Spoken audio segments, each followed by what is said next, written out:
is Nationwide 90 FM, owned and operated by Nationwide News Network Limited. We broadcast from our studios at 14 Ocean Boulevard in the Digicel Center, downtown Kingston, Jamaica, transmitting on the FM 90 band, 90.3 from Peters Rock in St. Andrew and Murphy Hill in St. Anne, serving Kingston and St. Andrew, St. Catherine, St. Anne, parts of Clarendon, St. Mary and St. Thomas.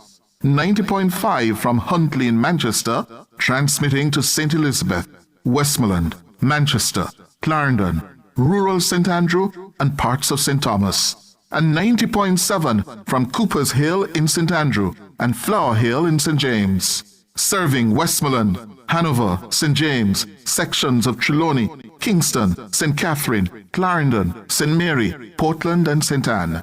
Nationwide 90 FM also broadcasts on YouTube and Nationwide 90 FM Live too, RevoNews.ai and on Flow on channel 916. Nationwide 90 FM, a new revolution in media.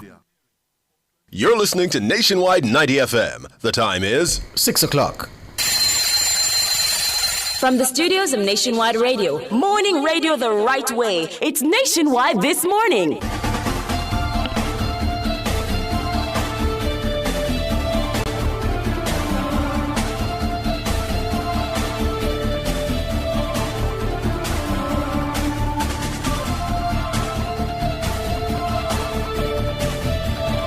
Coming up in the Nationwide news today, Thursday, December 4, 2025, SLB's debt reset program to cost the country under $2 billion. Hurricane Melissa damage to NWC's network estimated at $10 billion.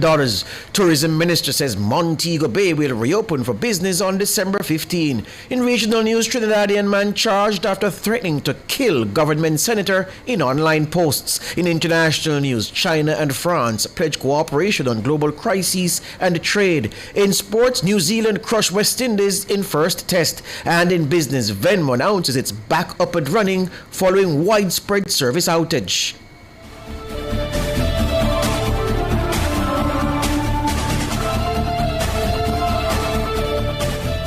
Are you ready to turn your sales and marketing skills into high earnings? Nationwide 90 FM is searching for business development executives to help us grow our business and build lasting client relationships. If you have experience across all stages of the sales cycle and possess strong communication, negotiation, and time management skills with a proven sales track record, this opportunity is perfect for you. Join our team and work with the top corporate brands, media agencies, and of course, our on-air personalities. Enjoy networking opportunities, professional growth, and competitive commissions. Ready to take the next step? Send your resume to hr@nationwidenewsnetwork.com today.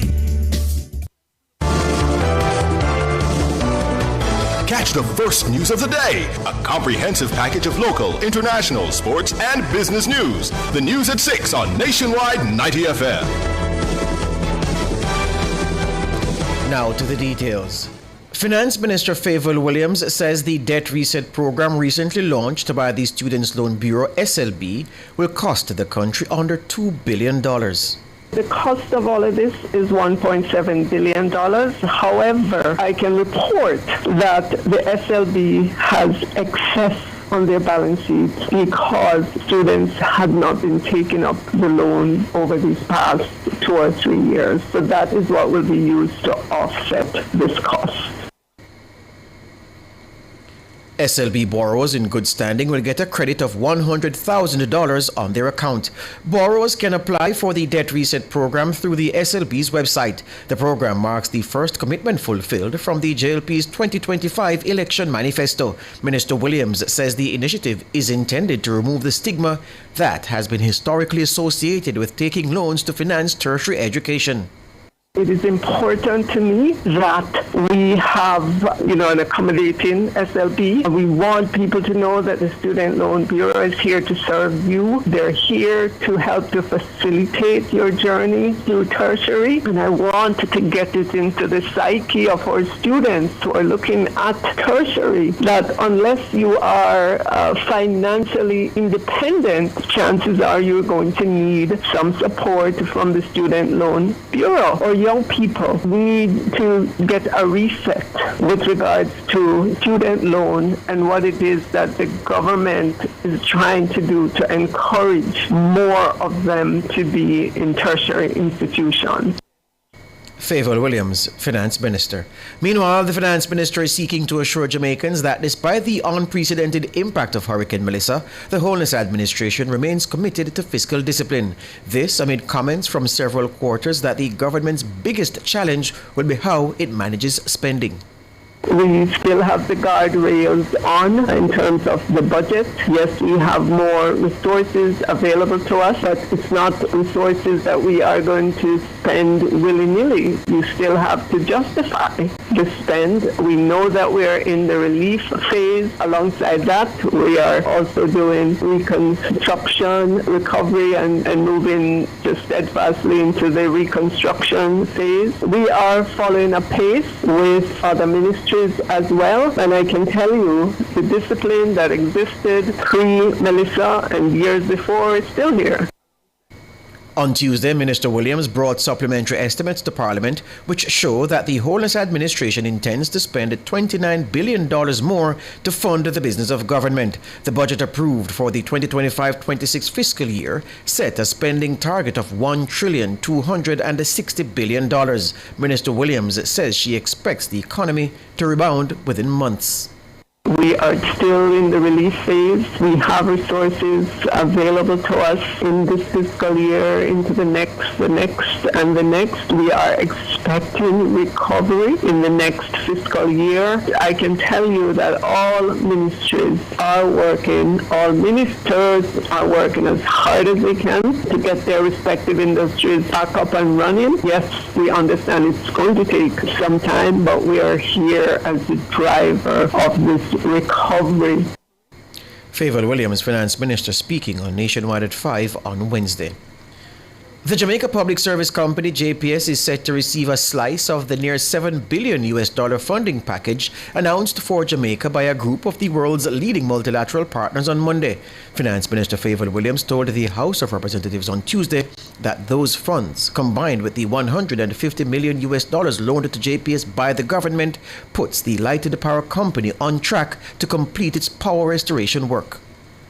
Already, I can say to you, you don't have to worry that the government is going to lend the entire amount, right? Already, our international partners have indicated that within that package that's announced, there is about $450 million for JPS. And what that will do is allow for our loan of $150 million to be repaid back to us, so we get back the liquidity.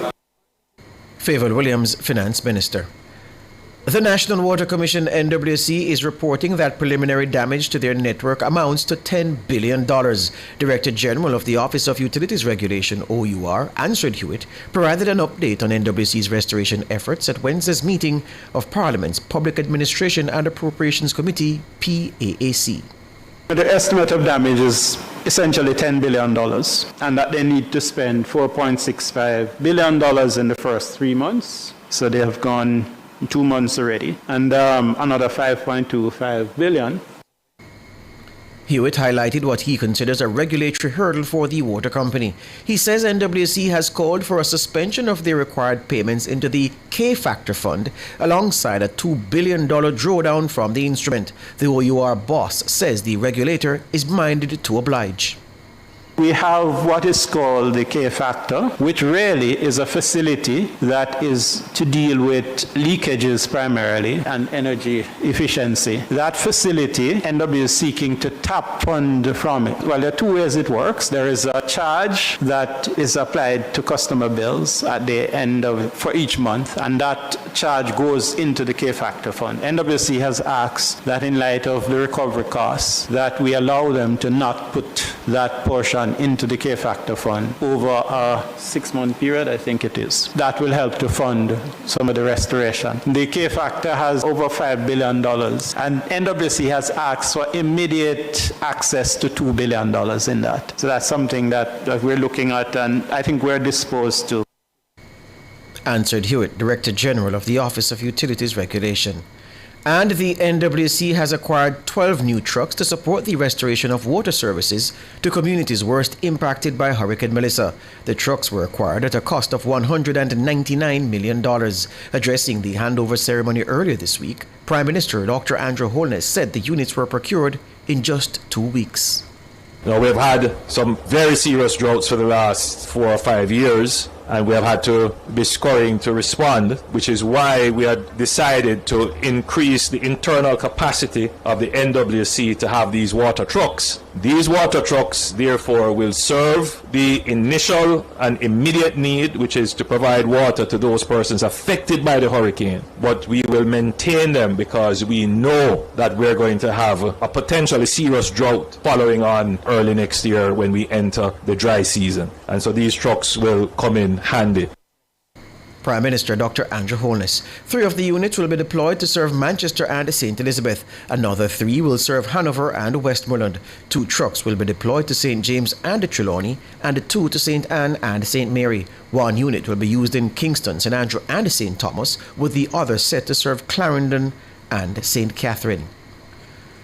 Tourism Minister Ed Bartlett says any unemployment in the industry caused by the closure of properties due to damage by Hurricane Melissa will be temporary. We hope that time is very short as we are ramping up the recovery. And as of yesterday, the 1st of December, the assessors have all left and gone, and the construction phase of the recovery has begun in earnest. So we will see a very short period of total unemployment, so to speak. Minister Bartlett says tourism industry players are using creative means to keep workers active even as properties close for repairs and refurbishment. There are various options that are being exercised by our stakeholders to enable our workers to remain in a state of some financial stability. They're doing rotations. Some are repositioning them to different parts of the region where there are common brands, and others are being worked through a program that the government will announce very shortly to ensure that they will be kept at some minimal level of pecuniary considerations until the full resumption of all the hotels. Ed Bartlett, Tourism Minister, speaking with Nationwide News. Meanwhile, Minister Bartlett says Montego Bay will be back and open for business on December 15, the first day of the winter tourist season. He says thousands of workers are already back on the job. The 6,000 workers are back up on the job, and the airlines are flying in, and the facilities at the airport are in good working condition. So we have a number of hotels that were damaged, and those hotels won't be opening for the 15th, but there is an adequacy of rooms for the start.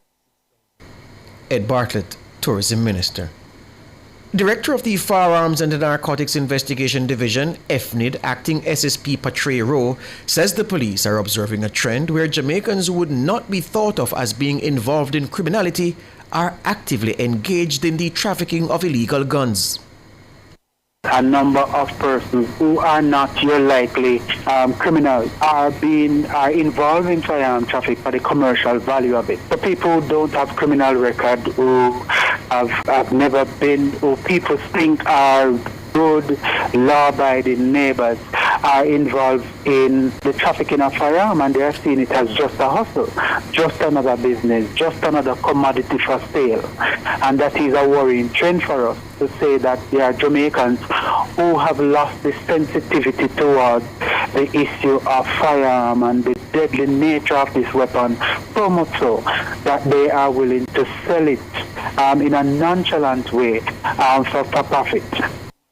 He made the disclosure amid news of an increase in firearm seizures so far in 2025. Between January 1 and December 3, 1,081 illegal guns were seized. According to the JCF, 164 rifles were confiscated up to November 28 this year. The number of rifles seized over the review period this year exceeds the number seized in 2022. 2023 and 2024 combined. Acting SSP Rowe says in some instances the gun traffickers are selling the illegal weapons from their cars. When we arrest them, the general sentiment from relatives and their neighbors and friends are that, they never imagined in their wildest dream that these persons were involved in these kind of activities.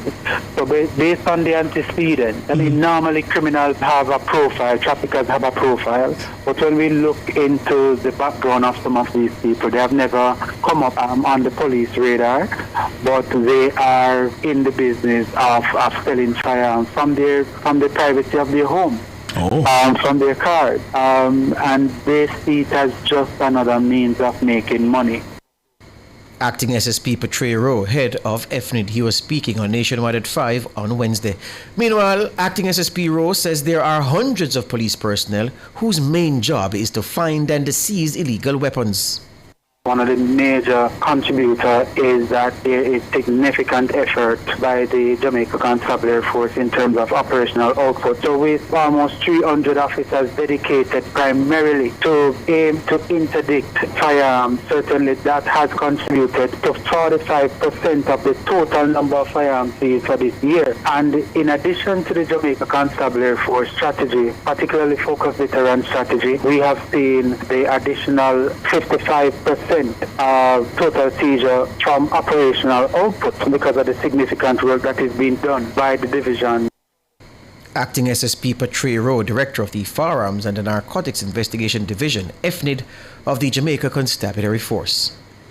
Joint Commander of the St. James Zones of Special Operations, ZOSO, Deputy Superintendent Keeble Sims, says the security forces have seized close to 20 firearms across the Mount Salem and Norwood communities since the start of the year. We have yielded considerable successes since the start of the year, in which we have, in fact, seized quite a significant number of illegal weapons. Year to date, we have gone 17 illegal firearms removed from the hands of criminals, 6 from this Mount Salem space, and 11 from the Norwood Zones of Special Operation. There has been tremendous retraction in terms of the frequency and the number of murders and shootings. Since the start of the year, we have only had 1 murder in this space. We have got none in Norwood, which underscores the kind of effort, the kind of commitment on the part of the security forces. Mount Salem has been under a ZOSO since 2017. A ZOSO was declared in Norwood in 2021. Norwood recorded 0 murders in 2024, a milestone for the traditionally tough community. Despite the reductions in violent crime, DSP Sims says gangs remain active in the communities and the security forces will continue to monitor their operations. He praised the role played by residents of the communities for the success of the security forces. When you move through the communities and when you interact with residents, you get the impression that, boy, is like we are their savior. And I must admit that we see ourselves as that thin line between criminality and, of course, peace within these communities. And it is our commitment to continue to serve and to protect and to reassure these residents, because it's not only a job for many of the officers and the soldiers who work here. We see it as a duty. We will continue the push. We will continue to lift all the stones within the space with the intention of restoring some permanence in terms of civility, in terms of peace, in terms of tranquility within both the Mount Salem as well as the Norwood Zone of Special Operation. Deputy Superintendent Keeble Sims, Joint Commander of the St. James ZOSO.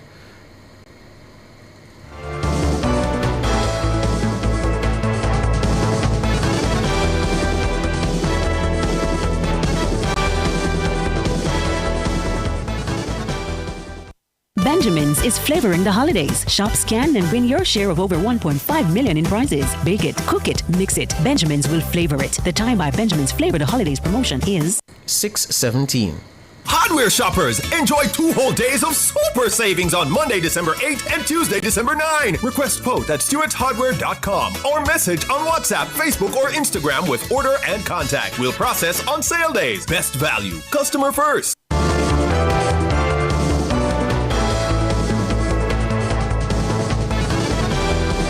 Time now for regional news. In Trinidad and Tobago, A man has been charged with 3 counts of threats and 4 counts of misuse of an electronic device after threatening a government official online. Investigators linked the man to social media comments targeting Trinidad and Tobago Senator Dr. Amory Brown. Police said the matter came to light in November this year. Brown reported discovering threatening remarks on his personal Facebook page. According to the formal complaint, the comments contained direct threats against the senator and his children. Investigators noted the accounts showed no prior connection to Brown. Police said the 48-year-old suspect turned himself in at the West End police station. Further afield, China and France have pledged deeper cooperation on global issues like the war in Ukraine and trade. French President Emmanuel Macron met with China's Xi Jinping on Thursday morning as part of a 3-day state visit focusing on trade and diplomacy. The visit comes as France prepares to take on the presidency of the Group of 7 in 2026. The French leader is seeking to involve Beijing in pressuring Russia towards a ceasefire with Ukraine after a recent burst of diplomacy around a US-led peace plan. China has provided strong diplomatic support to Russia since its invasion of Ukraine. It has also extended an economic lifeline through increased trade. But Macron says he hopes China will join its call for and efforts to achieve at least a moratorium on strikes targeting critical infrastructure in Ukraine. Xi says China supports all efforts that work towards peace.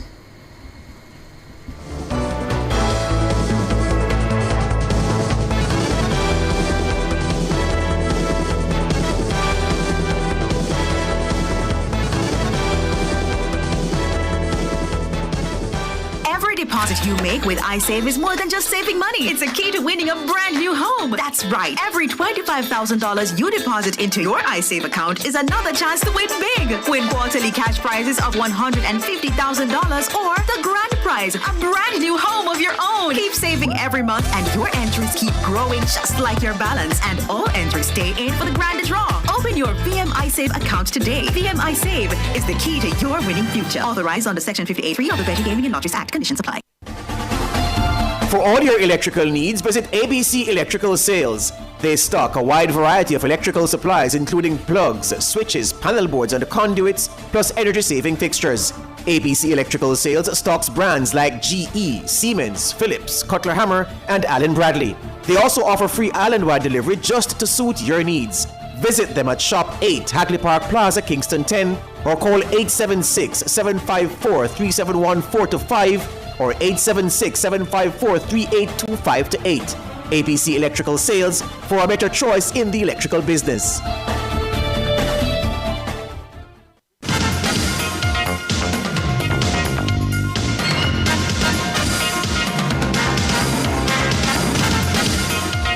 Time now for Headline Sports. Captain Tom Latham and Rashin Ravindra led a batting onslaught in Christchurch on Thursday that ripped the soul out of the West Indies on day 3 of the first test at Hagley's Oval. Both crafted centuries to steer the home team to 417 for 4 at close, an overall lead of 481. Latham crashed 145 and Ravindra 176, both sharing in a third wicket stand of 279 to put the game firmly out of the Windies' reach. Pacers Kemar Roach and Jamaica's O'Shea Shields have so far taken 2 wickets. Scores to date in the game: New Zealand 231 and 417 for 4, West Indies 167.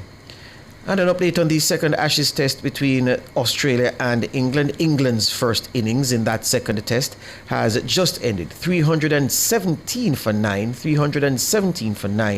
England's total, powered by Joe Root, who scored his first test century in Australia. 129 of 196 balls. Jofra Archer, the Barbadian-born Englishman, the fast bowler, he came and had a late cameo at number 10. He struck 30 of 21 balls. So 317 for 9 England off 72.1 overs. Bowling for the Aussies, Mitch Stark 6 for 66 from 18.1 overs, and Scott Boland had 1 for 87 of 19 overs. England's first innings closed after 72.1 overs, 317. Well, it did say all out. It's saying 317 for 9. This is live. So 317 for 9. 319 for 9 now. England continuing to bat Joe Root and Jofra Archer at the crease. Former champions Manchester United will look to muscle their way back into the EPL top 5 when they host strugglers West Ham United at Old Trafford later on this Thursday. United, who've shown flashes of resurgence in recent weeks, enter the clash knowing a win would push them 4 places up the table into 5th, level on points with Chelsea on 24, although the West Londoners have a superior goal difference. For West Ham, the stakes are no less significant, although the rewards are limited. The Hammers are 18th and in the relegation zone, and even a win at Old Trafford would not lift them out of the bottom 3. Nuno Espirito's side, though, are desperate for the points as they look to avoid creating a gap between themselves and safety, which is 17th place in the table. Rohan Crichton, the trainer of Mute Mile hopeful Legacy Isle, believes the 4th staging of the richest horse racing event in the English-speaking Caribbean will be all about speed. The event is set for Camanas Park on Saturday. Legacy Isle, who came agonizingly close to winning last year's event, got clipped at the wire by Robert Hardball Halidine aboard Fun Can't Done. Crichton says race tactics will be critical in the 15-horse field over a mile. You're going to have a lot of speed. I think tactical speed is important so that you're in a good spot. I think your trip is going to be very, very important. 16 horses, getting to the half-mile pole, you want to make sure that you have a clear run. I leave all of that to Jaramillo, judging the pace. I don't necessarily want to be in the mix because I guess my horse may not truly love every inch of the mile. So, it's going to be a rider's race. Legacy Isle, to be ridden by Emisael Hamarillo, will break from post position 4 and enter the race enters the race having won the Gold Cup, the Philip Fiani Gold Cup in his previous outing. According to Crichton, he and his jockey have a feeling that this year is ripe for revenge. Same ride as last year, Jaramillo. I think both of us have a little stone in our shoe. Yeah, both of us have a little feeling from last year. So I thought it was fair to ask him to come back, and he loved riding here, and I know he's all excited about coming back, trying to set the record book straight. Rohan Crichton, he was giving an interview to the Quick Galloper YouTube channel. Check them out. And yeah, that's his story. That's the sports.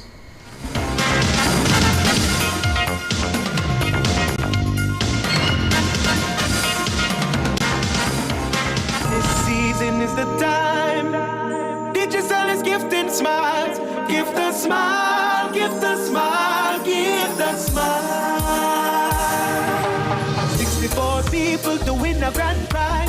250K to help you to gift a smile. Plus groceries and farming supplies. Keep your loved ones in mind. Gift a smile. Sharing the love from me to you. Samsung tablet video and your crew. Gift a smile, give a smile. This season, make sure everybody good. Digital is helping you to give the smile, give the smile, give the smile.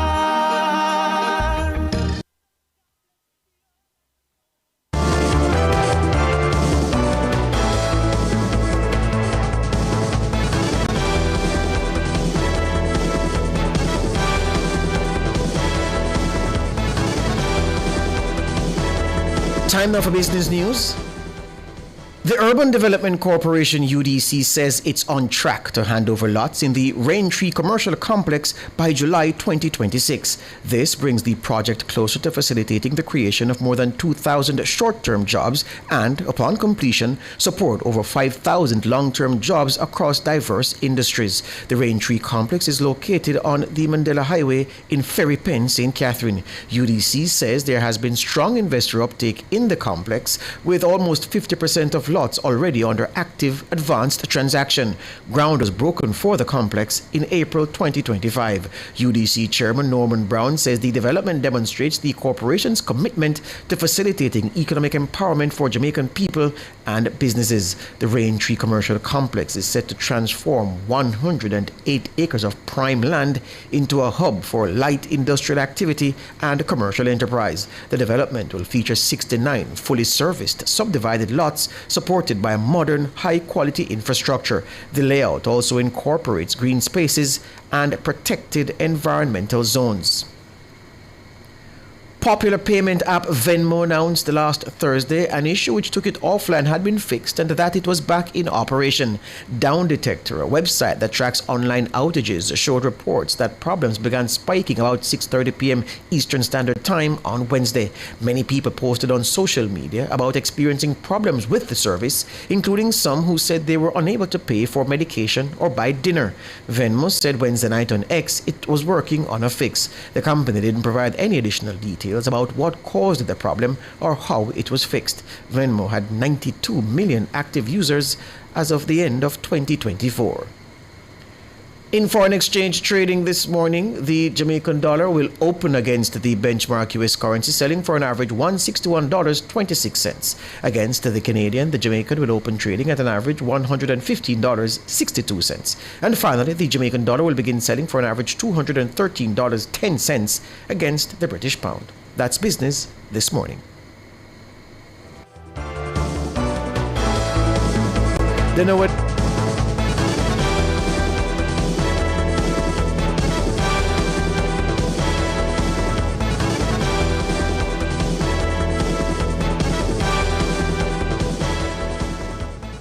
It's This Morning on Nationwide 90 FM. The time is 6:29.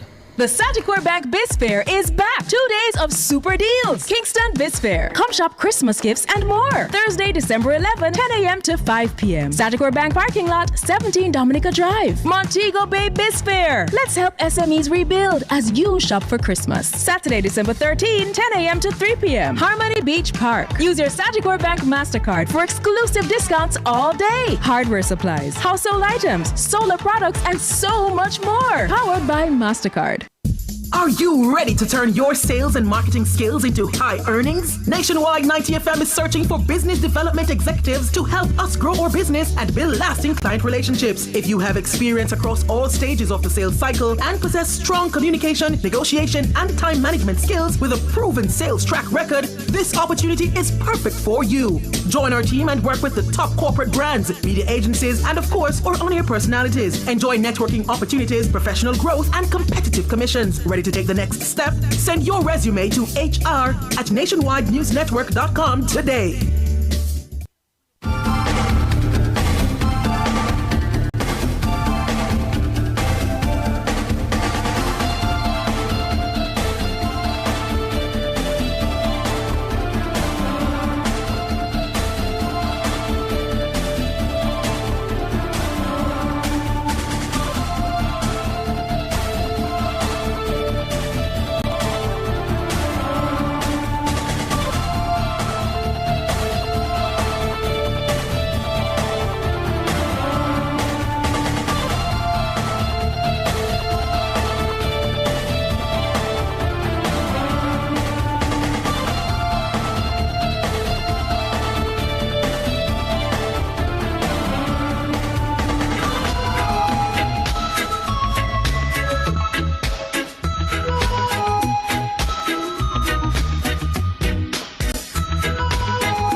get you in a good mood.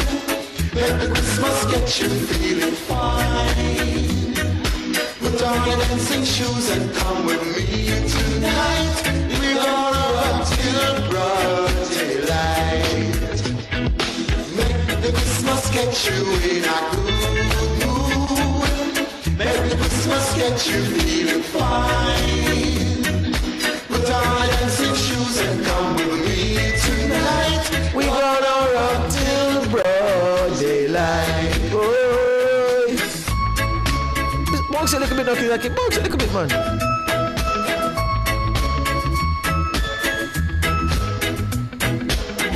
Listeners, Mr. King has been kidnapped and replaced by a Christmas Carol playing DJ this morning. The man at the controls, you have to acknowledge him, DJ Aki.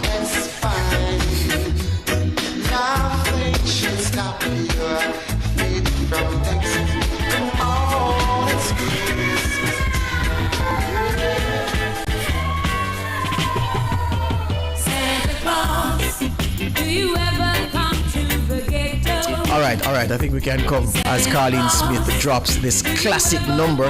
It's Nationwide this morning, 6:33 on this day, Thursday, December 4, 2025. It's the birthday of my favorite rapper, one of my favorite artists, christened at birth as Sean Corey Carter.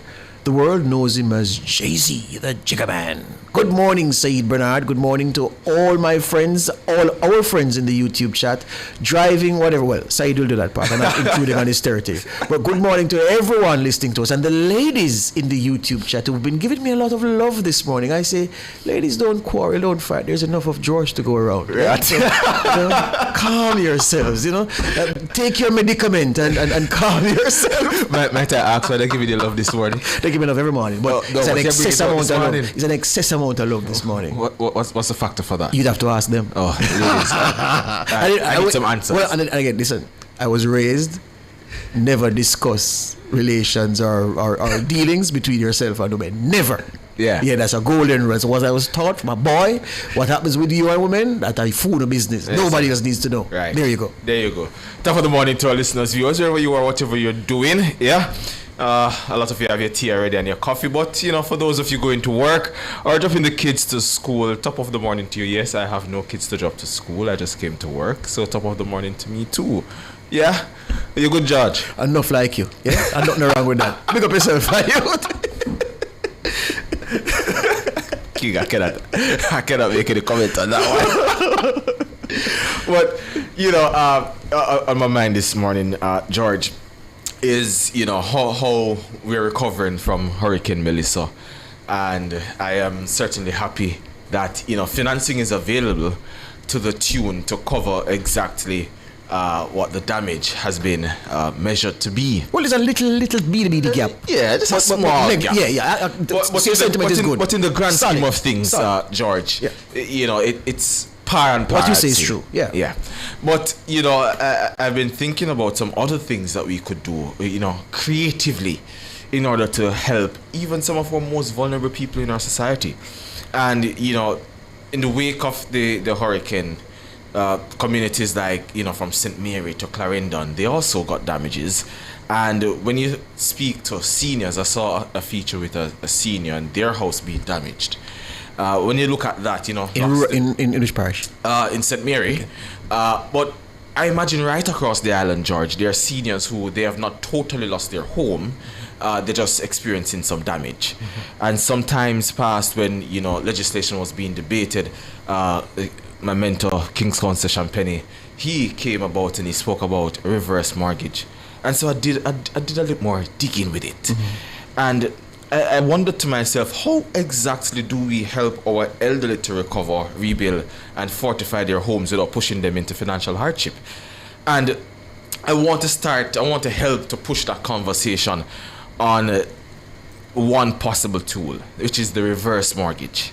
It is not a perfect tool, I'll start by saying that. It is not for everybody, but it is worth looking at as part of a broader strategy to protect our seniors in a country increasingly vulnerable to climate-driven disasters. And so, what is a reverse mortgage, you might ask? In simple concept, it allows a homeowner, usually 62, 65 and older, to convert a portion of the equity in their home into cash, raw cash.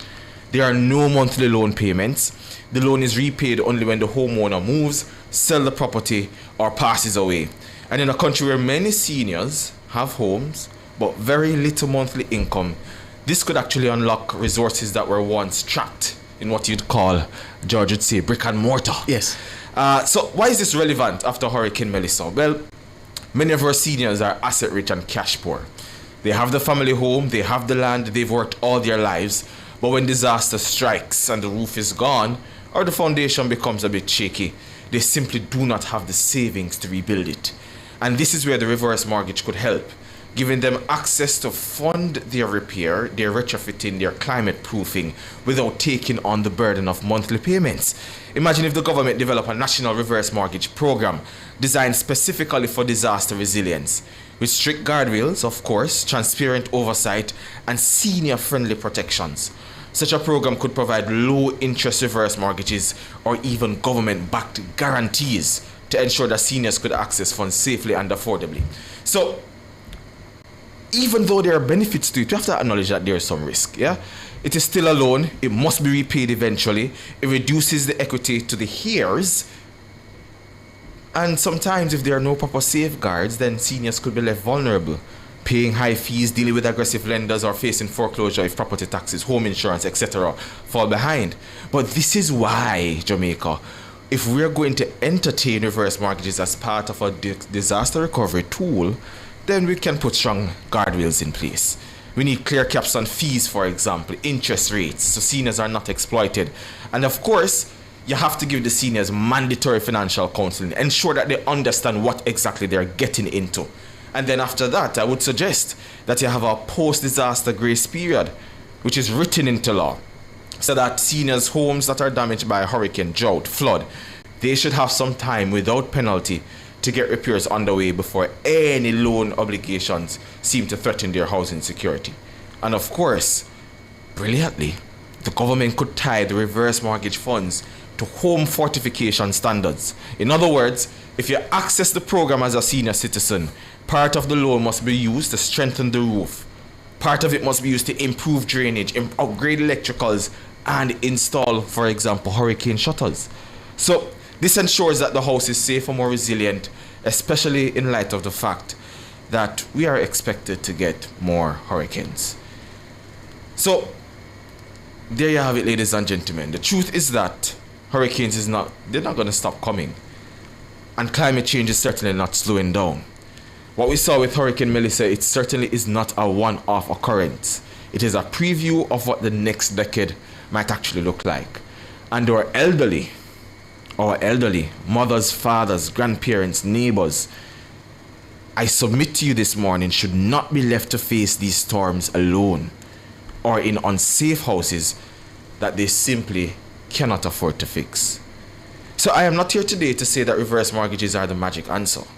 But I am saying that in a country where home ownership among seniors is high and disposable income is low, it may be the time to explore smart, carefully designed financial tools that help our elderly rebuild their homes after disaster, for example, live with dignity, and of course stay safe in their homes. The reality is they worked all their lives to afford the home. Unfortunately, sometimes they don't have what it takes to maintain it, especially after a major disaster. So let us start the conversation. Design the safeguards. But I think that's one way we can put our seniors in a better position to be climate resilient. All right. So I'm co-signing you this morning. I saw somebody in the chat saying, I think her name is Thelma. Let me find it for you because it's relevant to you. She spoke to you directly. She said 876 Thelma. She said, yes, I, like me, my house roof mess up bad, and so probably we could get some form of help when things calm down. So she's thinking she's being pulled into that area by virtue of what you said this morning.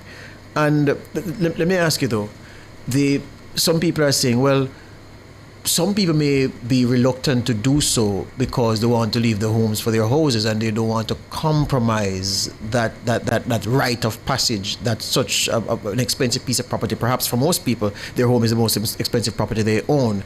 So they may be hesitant to do that. You have the expertise, because that's been said in the chat, so I'm raising it to you. Well, based on my research of it, George, here is how it could work. You don't even have to mortgage the entire value of your property, you're mortgaging a part of it, the equity of it, some would say. So let's say your property is worth $50 million, but you need $10 million to fix your house. You mortgage the $10 million. But throughout your lifetime, you're not paying that, You're not paying that. In fact, what one jurisdiction does is that even on death, your heirs, your estate, they're not forced to sell the property and give back the $10 million, you know. The estate and the beneficiaries of that estate, so if you want to pass down your property, it's the most expensive thing you have, they could decide, well, there's a $10 million mortgage on it. We're going to pay it. We're going to do the monthly payments for the $10 million. And over time, what you recognize is it's not going to take 30 years to pay off that $10 million. And just like that, you got to fix the home. As a matter of fact, when you fix the home using that mortgage, the value increases, so you get greater equity from that. And some of them, you can borrow against that. Your heirs can borrow against that. But they can also use it as a monthly mortgage. The reality is, instead of starting from scratch with paying a mortgage to buy a house from scratch, in that example, they're just paying $10 million back. What a good thing to ask a question, because I think that explanation is very, very valuable, because that would have assuaged the fears of many people in the chat. So what I'm suggesting and what we need to do is to ensure that we have guardrails. We have to have the guardrails and the mechanisms put in place to ensure that, one, the banks are not predatory if we do this. As a matter of fact, I wouldn't even say let the banks do it. I think the government should do it through the NHT, right? Because that way, seniors would feel more trusting of the process. They get to fortify their homes, which means you have higher value homes. The reality is, George, a lot of homes, when people die, it's not even worth the cost to probate it. So this, in fact, solves that problem. But look at the long run, George. A lot of people, they live in country clubs, townhouses. They can't afford the maintenance fees. This is also a normal run-of-the-mill way in which they could suffice these amounts. So it is not anything novel. It is not something that I went and dug up. It is something that has been spoken about. But my argument is, especially in light of Hurricane Melissa, what are some of the ways that people can help themselves instead of waiting on government? You know, you said a lot of good things there. Well, all of it.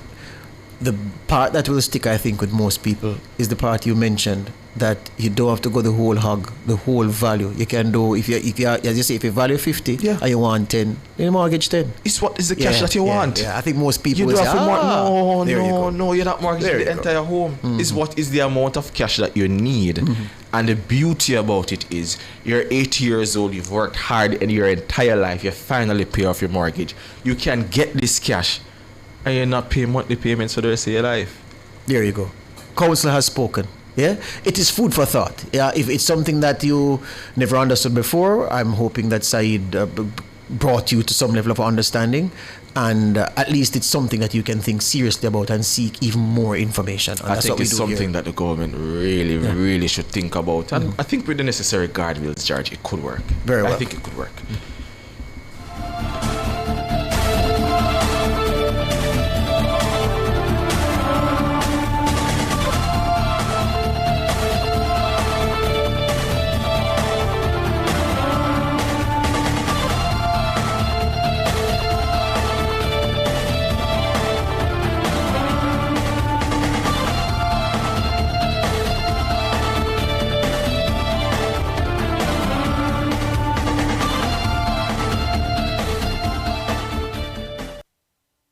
It's This Morning on Nationwide 90 FM. The time is 14 minutes to 7 o'clock. JPS and Partners Cooperative Credit Union offers financial solutions for every stage in your life: savings, auto loans, mortgages, and more. The Temperature by JPS and Partners Cooperative Credit Union, your financial partner for life, is 26 degrees in Kingston, 25 at West Montego Bay, and 22 in Mandeville. Season is the time. Digital is gifting smiles. Gift a smile, gift a smile, gift a smile. 64 people to win a grand prize. 250K to help you to gift a smile. Plus groceries and farming supplies. Keep your loved ones in mind. Gift a smile. Sharing the love from me to you. Samsung tablet video and your crew. Gift a smile, give a smile. This season, make sure everybody good. Digital is helping you to give the smile, give the smile, give the smile. Are you ready to turn your sales and marketing skills into high earnings? Nationwide 90 FM is searching for business development executives to help us grow our business and build lasting client relationships. If you have experience across all stages of the sales cycle and possess strong communication, negotiation, and time management skills with a proven sales track record, this opportunity is perfect for you. Join our team and work with the top corporate brands, media agencies, and of course, our on-air personalities. Enjoy networking opportunities, professional growth, and competitive commissions. Ready to take the next step? Send your resume to hr@nationwidenewsnetwork.com today.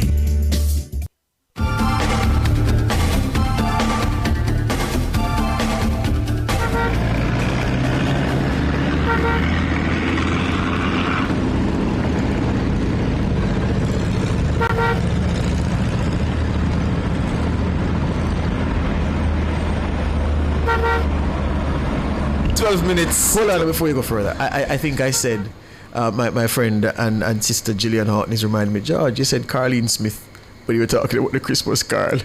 Yeah, I mean, I said, because Carleen Smith on my mind, from the YouTube chat, our friend Carleen Smith. So it's Carleen Davis, a lady I know very well. And good morning to you, Mrs. Cohen. I hope you and your family are well. And I apologize for the misattribution, but when I talk fast, them think they can help me. Carleen Davis. Thank you, Gillian. Thank you. Proceed, Mr. Council. Yes, 11 minutes to go up to 7 o'clock. Good morning, Ludlow. Morning, Council. Morning, George. Yes, sir. Yeah, well, it's I hear you're in Mandeville. My gosh. My gosh, what? Where you cool and can't talk? It's got, exactly, freezing. But so far, it's pretty good though. When I drove to Spanish and just boat sailing, and it's not so bad in the Mandeville area either. But I'm also getting reports in the corporate area that if you're in the Long Lane area, it's going to be bumper to bumper coming down in the Long Lane area that takes you into Manor Park. So look out for that. And also, if you're coming out the foot of Redis, you're going to have some traffic there. However, Redis Road was moving smoothly, steadily all the way down. So it's not too bad in those areas. So until 7:20, I'll give you a further update. But so far in the Mandeville area, things are running smooth, nice, no problem yet. All right? It's our first report for the morning. George? Yes, sir. You better be here about freezing in Mandeville. Nothing like that, man. Me, sir. Mr. Freezing. Well, relatively speaking, London. Relatively speaking, my friend. Nothing like that, all right? Listen, if you're somewhere in Jamaica at 8 a.m., 8:30 and it's 19 degrees, that's freezing. Yeah. Oh, okay. And that was the situation in Mandeville a few mornings ago, sir. Okay, all right, sir. All right, sir, cool. All right.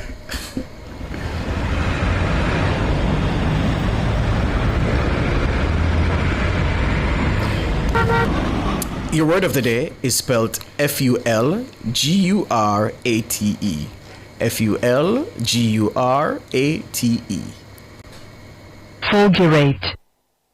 Fulgurate. Fulgurate. Fulgurate. It's a verb and it means to flash or dart like lightning. To flash or dart like lightning. First used in the period 1670 to 1680. Its origin is Latin. Yeah? To flash like lightning, to dart or flash like lightning. Fulgurate is your word of the day. Yeah. We hosted some students from Northern Caribbean University. It was on, today's what? Thursday? Kimon, when was it again, Kimon? It was Tuesday, right? A big group. They subsequently, after leaving here and doing some other things, they went to Parliament for the sitting of the House.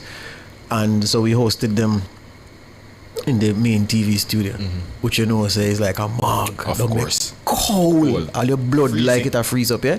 So I brought them in here and my boss said, cool. So I said, what kind of Mandeville people, man? How do you live? There, man? Used to that.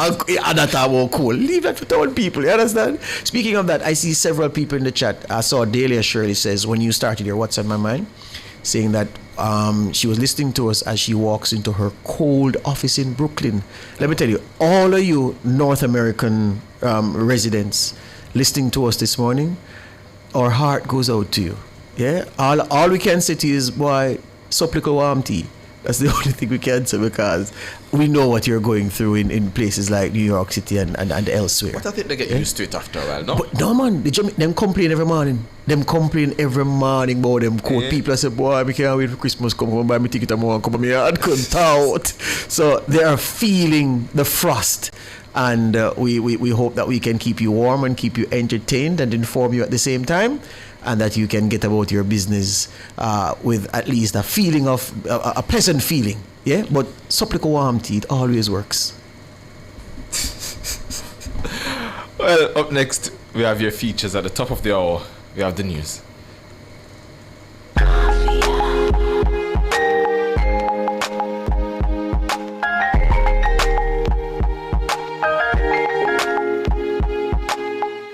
Deciding to be physically active at any age is a positive choice for your well-being and has many important health benefits. As part of an active lifestyle, older adults should include a combination of exercise types. This week on Coming of Age, we'll look at ways to be active as you get older. Starting and maintaining a change in your routine can be hard. Fortunately, there are strategies to help you increase your physical activity levels. Use these tips for getting and staying active. It's important to increase your amount of physical activity gradually over a period of weeks to months. To reduce the risk of injury, start with lower intensity activities that are appropriate for your current fitness level. Then increase the frequency, intensity, and duration of activities over time. Working your way up slowly and steadily can also help to build confidence, motivation, and a regular routine. When there's a break in your routine, perhaps due to illness or travel, gradually work your way back. Setting goals for your physical activity can encourage you to achieve increased physical activity levels. Goals are most useful when they are specific and realistic.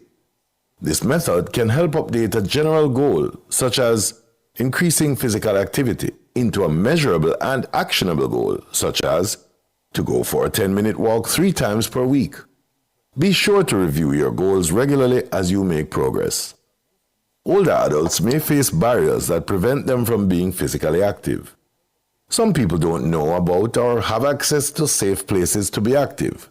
Facilities or equipment can be costly, and some people may have concerns about their ability, getting injured, or falling. Other common barriers include time, weather, and interest. The first step to help overcome obstacles preventing physical activity is to identify potential barriers for you.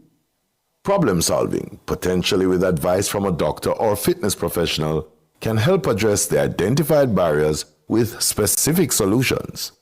It's also important to reassess barriers over time as situations change.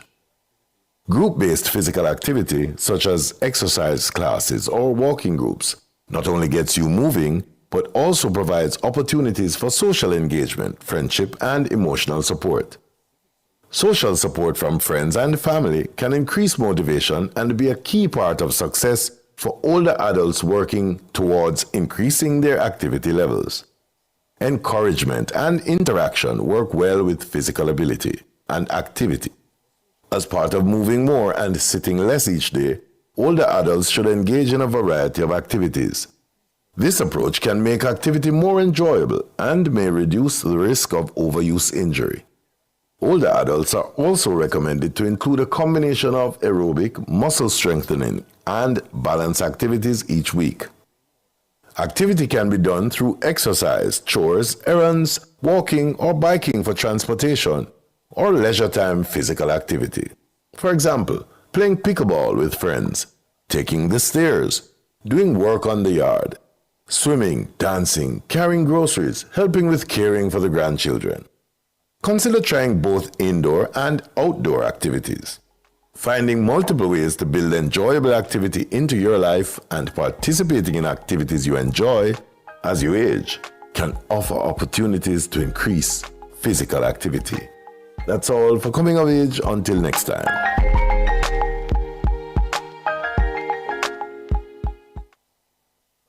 Fearless and fair. Nationwide 90 FM. Entertaining at home, become more and more informal. It is more important today to provide a cozy and pleasant atmosphere where people who are invited know each other than to be overly concerned about who sits where. This is Lifestyle Pages on who is invited to teas, funeral repasts, formal and informal dinners. Nowadays in Jamaica, it has become very popular to have a repast as the funeral or memorial service is over. In times gone by, a repast used to be a formal dinner, but like tea time, it can be as simple or as elaborate as one's budget allows. The venue does not have to be at home. A church hall or hotel can suffice. The repast or tea can be a small gathering or a large number of friends and relatives of the deceased. Repasts and teas are usually held between 2 p.m. and 6 p.m. Refreshments can be quite elaborate and may include a salad, sandwiches, dinner rolls, chicken and/or roast beef may be served. Beverages, fancy cakes, cookies, or cupcakes are usually served as desserts. Buffet service is usually used. I'm Valerie, and those were Lifestyle Pages. Nationwide 90 FM, continuing the tradition of fair, fearless, and factual reporting. Jamaica, let's make road safety a priority. Slow down, stay focused. Remember, every life matters. The time brought to you by the JIS is... News time, 7 o'clock. One nation, one purpose. To rebuild stronger than before. Build it to last with tools and equipment from National Supply. The temperature by National Supply is... 25 degrees Celsius in Kingston, 26 degrees Celsius in Montego Bay, 22 degrees Celsius in Mandeville. The most credible news in the morning. The news at 7 on Nationwide 90 FM. Coming up in the news at 7 today, Thursday, December 4, 2025, SLB's debt reset program to cost the country under $2 billion. Hurricane Melissa damage to NWC's network estimated at $10 billion. Tourism Minister says the Montego Bay Tourism Hub will reopen for business on December 15. And in regional news, Trinidadian man charged after threatening to kill a government senator in online posts.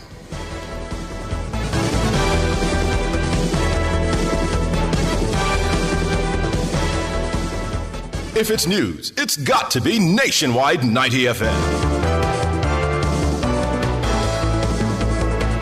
Now to the details. Finance Minister Favour Williams says the debt reset program recently launched by the Students' Loan Bureau SLB will cost the country under $2 billion. The cost of all of this is $1.7 billion. However, I can report that the SLB has excess on their balance sheets because students had not been taking up the loan over these past 2 or 3 years. So that is what will be used to offset this cost. SLB borrowers in good standing will get a credit of $100,000 on their account. Borrowers can apply for the debt reset program through the SLB's website. The program marks the first commitment fulfilled from the JLP's 2025 election manifesto. Minister Williams says the initiative is intended to remove the stigma that has been historically associated with taking loans to finance tertiary education.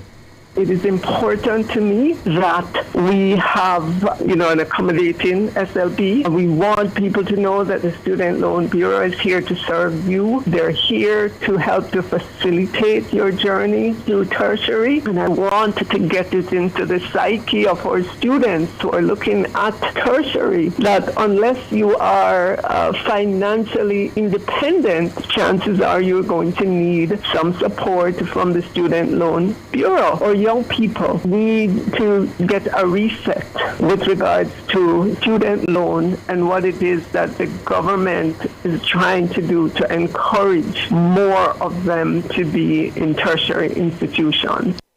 Favour Williams, the Finance Minister.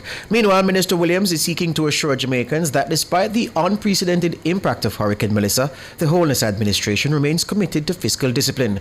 This amid comments from several quarters that the government's biggest challenge will be how it manages spending. We still have the guardrails on in terms of the budget. Yes, we have more resources available to us, but it's not resources that we are going to spend willy-nilly. You still have to justify the spend. We know that we are in the relief phase. Alongside that, we are also doing reconstruction, recovery, and moving just steadfastly into the reconstruction phase. We are following a pace with other ministries as well, and I can tell you the discipline that existed pre-Melissa and years before is still here. On Tuesday, Minister Williams brought supplementary estimates to Parliament which show that the Holness administration intends to spend $29 billion more to fund the business of government. The budget approved for the 2025-26 fiscal year set a spending target of $1,260 billion. Minister Williams says she expects the economy to rebound within months. We are still in the relief phase. We have resources available to us in this fiscal year, into the next, and the next. We are expecting recovery in the next fiscal year. I can tell you that all ministries are working, all ministers are working as hard as they can to get their respective industries back up and running. Yes, we understand it's going to take some time, but we are here as the driver of this recovery. Favour Williams, Finance Minister. The Jamaica Public Service Company JPS is set to receive a slice of the near $7 billion funding package announced for Jamaica by a group of the world's leading multilateral partners on Monday. Finance Minister Favour Williams told the House of Representatives on Tuesday that those funds, combined with the $150 million loaned to JPS by the government, puts the Lighted Power Company on track to complete its power restoration work. Already, I can say to you, you don't have to worry that the government is going to lend the entire amount, right? Already, our international partners have indicated that within that package that's announced, there is about $450 million for JPS. And what that will do is allow for our loan of $150 million to be repaid back to us, so we get back the liquidity. Favour Williams, Finance Minister.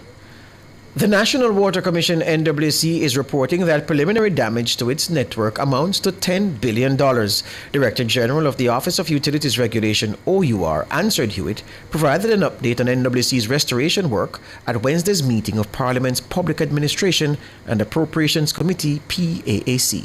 The estimate of damage is essentially $10 billion, and that they need to spend $4.65 billion in the first 3 months. So they have gone 2 months already, and another $5.25 billion. Hewitt highlighted what he considers a regulatory hurdle for the water company. He says NWC has called for a suspension of their required payments into the K-Factor Fund alongside a $2 billion drawdown from the instrument. The OUR boss says the regulator is minded to oblige. We have what is called the K-Factor, which really is a facility that is to deal with leakages primarily and energy efficiency. That facility, NW is seeking to tap fund from it. Well, there are two ways it works. There is a charge that is applied to customer bills at the end for each month, and that charge goes into the K-Factor fund. NWC has asked that in light of the recovery costs, that we allow them to not put that portion million into the K-Factor fund over a 6-month period, I think it is. That will help to fund some of the restoration. The K-Factor has over $5 billion, and NWC has asked for immediate access to $2 billion in that. So that's something that we're looking at, and I think we're disposed to. Answered Hewitt, Director General of the OUR. And the NWC has acquired 12 new trucks to support the restoration of water services to communities worst impacted by Hurricane Melissa. The trucks were acquired at a cost of $199 million. Addressing the handover ceremony earlier this week, Prime Minister Dr. Andrew Holness said the units were procured in just 2 weeks. We've had some very serious droughts for the last 4 or 5 years, and we have had to be scurrying to respond, which is why we had decided to increase the internal capacity of the NWC to have these water trucks. These water trucks, therefore, will serve the initial and immediate need, which is to provide water to those persons affected by the hurricane. But we will maintain them because we know that we're going to have a potentially serious drought following on early next year when we enter the dry season. And so these trucks will come in handy. Prime Minister Dr. Andrew Holness. 3 of the units will be deployed to serve Manchester and St. Elizabeth. Another 3 will serve Hanover and Westmoreland. 2 trucks will be deployed to St. James and Trelawney, and 2 to St. Anne and St. Mary. 1 unit will be used for Kingston, St. Andrew and St. Thomas, with the other set to serve Clarendon and St. Catherine. Tourism Minister Ed Bartlett says any unemployment in the industry caused by the closure of properties due to damage by Hurricane Melissa will be temporary.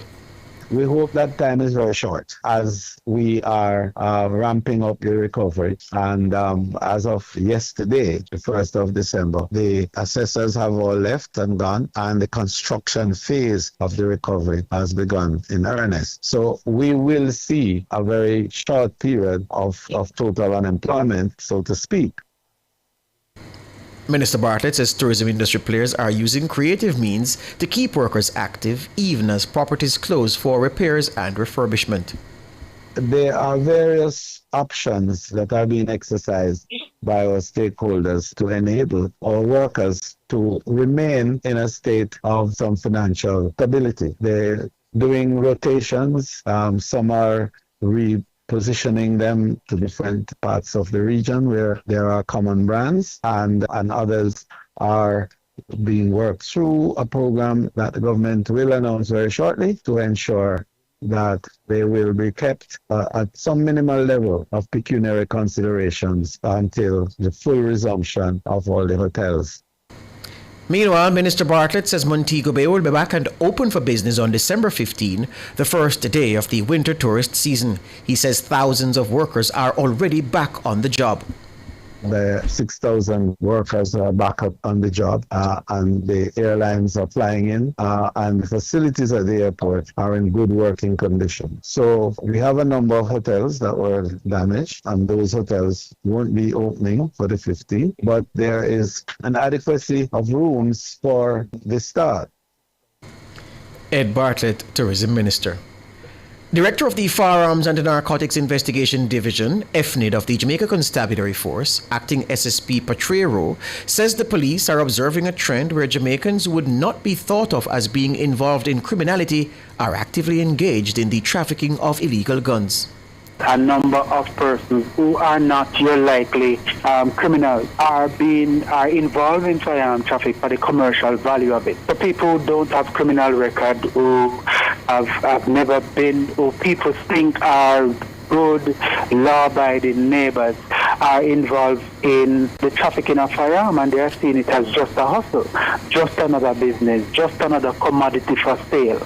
And that is a worrying trend for us, to say that there are Jamaicans who have lost the sensitivity towards the issue of firearm and the deadly nature of this weapon, so much so that they are willing to sell it in a nonchalant way for profit.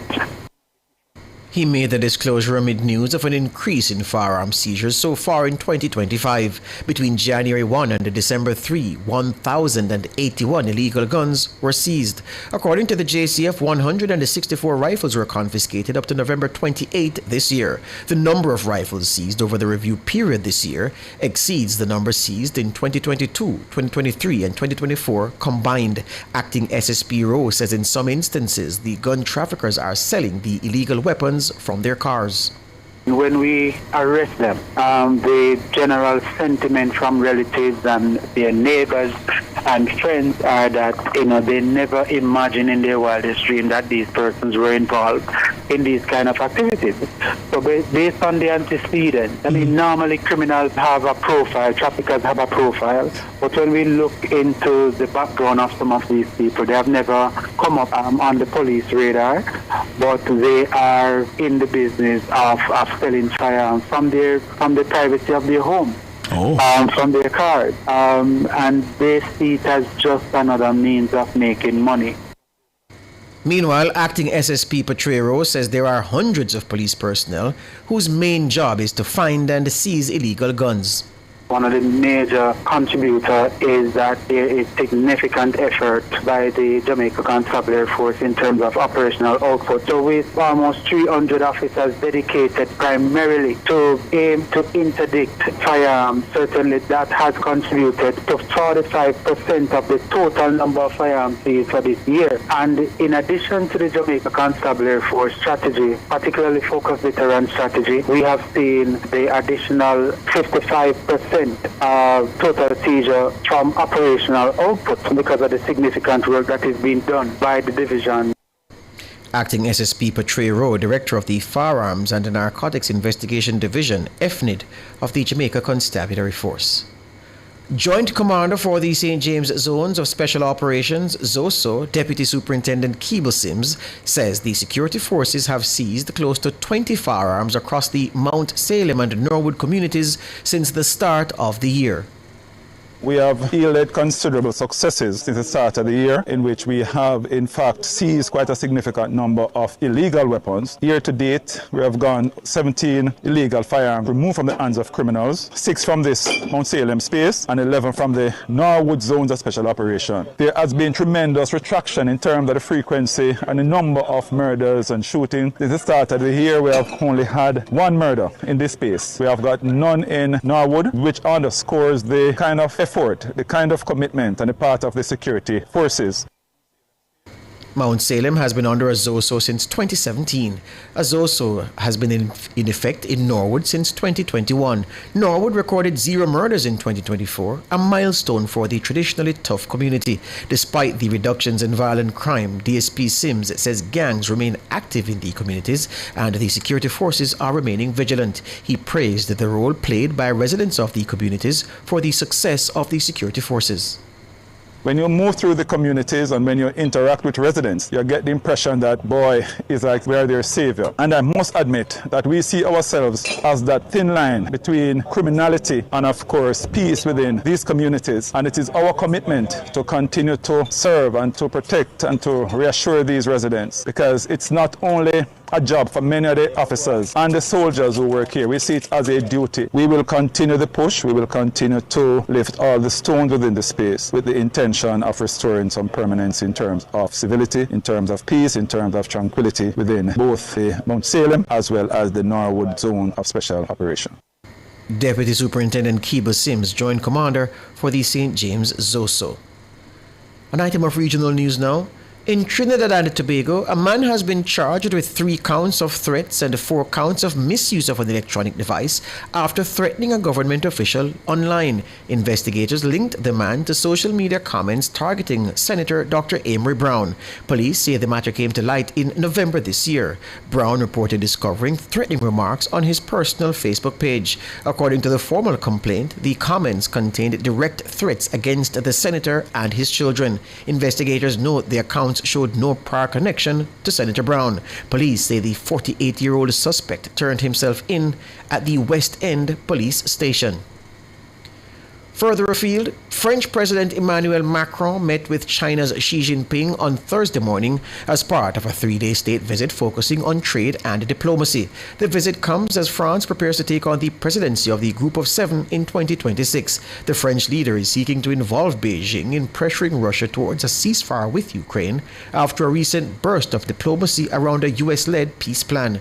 China has provided strong diplomatic support to Russia since its invasion of Ukraine. It has also extended an economic lifeline through increased trade. But Macron says he hopes Beijing will join the call for and efforts to achieve at least a moratorium on strikes targeting critical infrastructure in Ukraine. Xi says China supports all efforts that work towards peace. That's the news.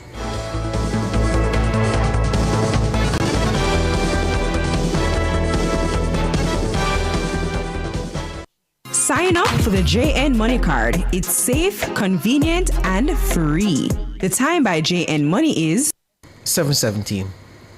Every deposit you make with iSave is more than just saving money. It's a key to winning a brand new home. That's right. Every $25,000 you deposit into your iSave account is another chance to win big. Win quarterly cash prizes of $150,000 or the grand prize, a brand new home of your own. Keep saving every month and your entries keep growing just like your balance. And all entries stay in for the grand draw. Open your VM iSave account today. VM iSave is the key to your winning future. Authorized under Section 58.3 of the Betting, Gaming and Lotteries Act. Conditions apply. This season is the time. Digital is gifting smiles.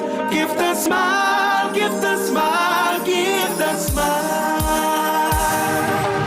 64 people to win a grand prize. $250K to help you to gift a smile. Groceries and farming supplies. Keep your loved ones in mind. Gift a smile. Sharing the love from me to you. Samsung tablet video and your crew. Gift a smile, give a smile. This season, make sure everybody good. Digital is helping you to gift a smile, gift a smile, gift a smile.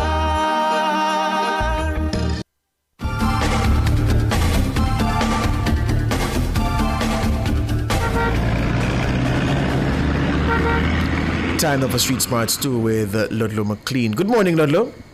Morning, George, and again to our listeners, our motoring public, our visitors, all nationwide listeners and viewers. Well, it is, if you're in that Barbican area, Barbican Road is running okay. However, if you come through Old Church Avenue or Old Church Road, getting onto Waterloo, you're definitely going to have traffic. The traffic is there on Upper Waterloo, and it goes all the way down to Waterloo, bumper-to-bumper traffic. So if you're in that area, it's going to be quite challenging. Also, East Kings Road has traffic, and it's going to connect with traffic along Constance Swing Road. And Constance Swing Road, heading into Half Street, there's a lot of traffic. Those motorists are on the eastern side. Remember now, you're going to be challenged because some trenches were dug up along that's between 7 and 8 miles area that's in the Bull Bay area. So it means if you're heading to St. Thomas or you're coming from St. Thomas and you're on between 8 miles coming into that Harbour View area there, that roundabout, and I'm talking about Paul Bogle Highway, dug up some road areas of the sections of the road. So it's going to cause bumper-to-bumper traffic. So if you're in it and wonder what's happening, those trenches were, they dug up some areas there and it's being sorted out. So be careful as you traverse. So in the meantime, there are other areas where the traffic is quite heavy, going to Crossroads and heading down towards Slypin Road and Hero Circle. There's also some traffic coming down in the Barbican area, not Barbican area, in the Barbican going around to Hope Road, that intersection, we call it Ligony. That area has a lot of traffic too, so just be mindful of that. All right, it's your second report, and as usual, be careful. And believe in me, motorists, there are a lot of challenges and obstacles on the road at this time, especially here in different parts of the island, so just be careful as you traverse. The normal fast driving and speeding, you just have to be careful, all right, as we traverse. So it's over to you, George, as usual. Thank you, Ludlow. Ludlow there with Street Smarts 2. Up next, Front Page.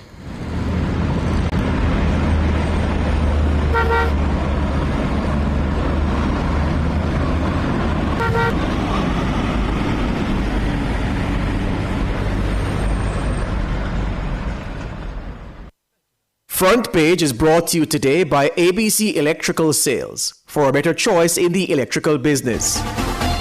For all your electrical needs, visit ABC Electrical Sales. They stock a wide variety of electrical supplies, including plugs, switches, panel boards, and conduits, plus energy-saving fixtures.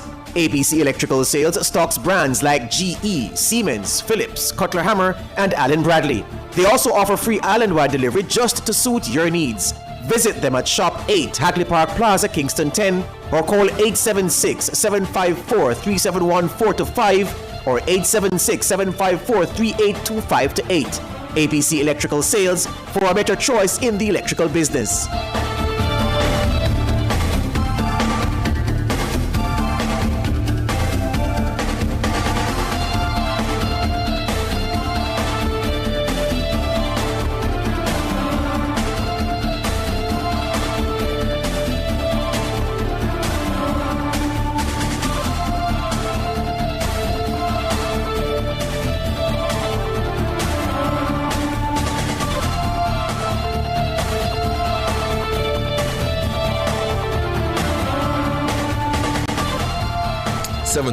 Thank you so much for staying with us. We're now on the front page. Well, as the country continues this difficult process of recovery in the wake of Hurricane Melissa, many households and businesses, no doubt, have been affected. Not just with damaged property and disrupted infrastructure, but also with access to financial services, cash liquidity, and relief support. The role of our banking sector through the Jamaica Bankers Association, the JBA, is now more critical than ever. Today we speak with the CEO of the JBA, Mrs. Barbara Hume, to understand what banks are doing to restore services, what relief measures are being made available, and how Jamaicans, especially those in the hardest hit areas, can get the financial access and support they need. Good morning, Madam President. Madam CEO, sorry. Good morning. Good morning, George. Good morning, Barbara. Good morning. Hi, good morning, dear listeners. This is the CEO, not the president. Right. The president sends me apologies. Right, I had to correct myself just now. But, I could be foreshadowing something for you. You never know, Well, tell us something. What's the impact on the banking sector as at now? Okay, so the member institutions of the JBA, which are our 8 commercial banks, 1 merchant bank, and 1 building society, have been working feverishly to restore normalcy as soon as possible. So as of this past Tuesday, December 2nd, we would have brought back 87% of our ATMs back into service, and 91% of our point-of-sale machines were registering activity online. Now, I know that is not probably very comforting to the people who rely on the 13% of the ABMs that still have not yet been restored to service. But please be assured that our banks are doing the very best that they can to bring these units back online. We are at the stage now where I think we've been able to overcome most of the challenges with respect to power and the connectivity. What would have happened in other instances, though, is that the machines themselves would have been significantly damaged or altogether destroyed. So, parts have to be ordered, or machines have to be ordered, and those have to arrive from overseas. But we're pushing through and doing all that we can to restore service at all locations as soon as possible. On Tuesday, Barbara, we spoke to a senior member of the Jamaica Chamber of Commerce representing the Economic Committee, John Butler, who said that part of the problem that businesses are having is that their customers, people who would patronize them in Western Jamaica are frustrated because it's not that they don't have cash, but they can't get it out of the machines because the machines are not working. You'll get a notice that this machine is up by the time 5 people use it and you go there, the 6th person, it stopped working on you and it's down for some time. And he says this is enduringly frustrating. What can you say to business people about this as we head into the busy Christmas season where a lot of people will be accessing cash to do a lot of things? Right, and we will understand the concerns. the truth is that whereas connectivity has been restored from time to time, service is disrupted. So our member institutions are looking to boost the resilience of their networks by having the necessary backup arrangements. We're in the same environment as everyone else, so we just continue to do our best. Western Jamaica, understandably, got the worst of the hurricane, and I do believe that is where we still have a number of machines that I would have just spoken about that we simply need to replace or need replacement parts for.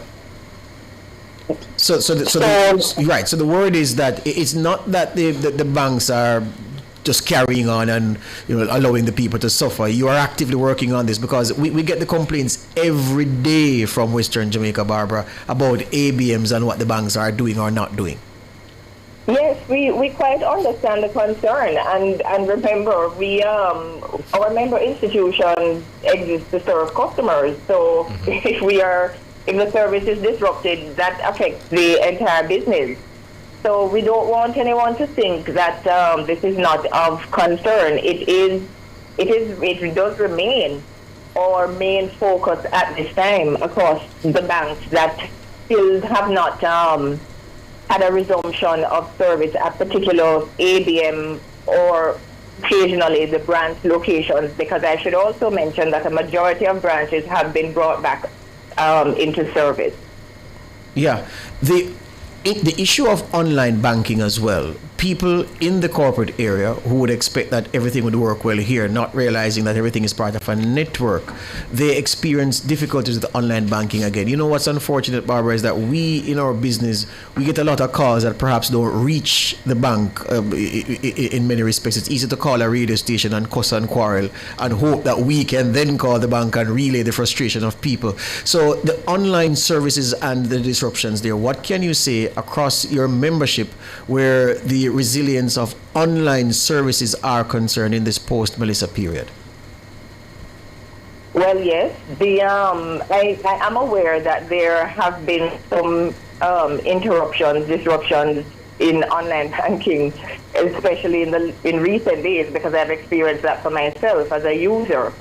I am sure that the institutions are aware of these interruptions. Again, I do believe that they have to do with connectivity. And so, just to reiterate, that our institutions are looking to bolster their redundancy in the telecom services that they use. So that when anyone goes online at any time of the day or night, the service is available to them. Madam CEO, as it relates to loans, for example, a lot of small businesses, they have loans with the banks. A lot of individuals, they have loans with the banks. Any conversation as it relates to deferrals, a moratorium, fee waivers, restructuring? Absolutely. Hopefully the public would have heard the advertisements from our various member institutions, whether in traditional media or in the social media channels, inviting customers who have been affected by Melissa to contact their banks to discuss such accommodation as they do need or will need before they're able to resume normal servicing of their loans. The Bank of Jamaica is our regulator who has already given us guidance to say that customers can be accommodated. And I would just encourage anyone who has been affected, whose ability to repay has been affected, or whose assets that they use to service their debt has been affected, to please contact your bank. Those discussions will take place on a case-by-case basis, and your bank wants to hear from you, so please do contact them. Sorry. Yeah, go ahead. No, go ahead. You finish. I'm going to say that this is going to be a very customized approach that will be taken in terms of what is done for each business or each individual who has been affected, because of course no two situations are exactly the same. So where a payment holiday is required, that is up for discussion, and other accommodations. Hold the line for us. Restructuring, or outright restructuring is also a possibility. Yes. Hold the line for us, Barbara. We're just going to take a quick break and come back. We have one more for you before we can let you get on with your business this morning. Thank you, and stay where you are. This is Nationwide This Morning.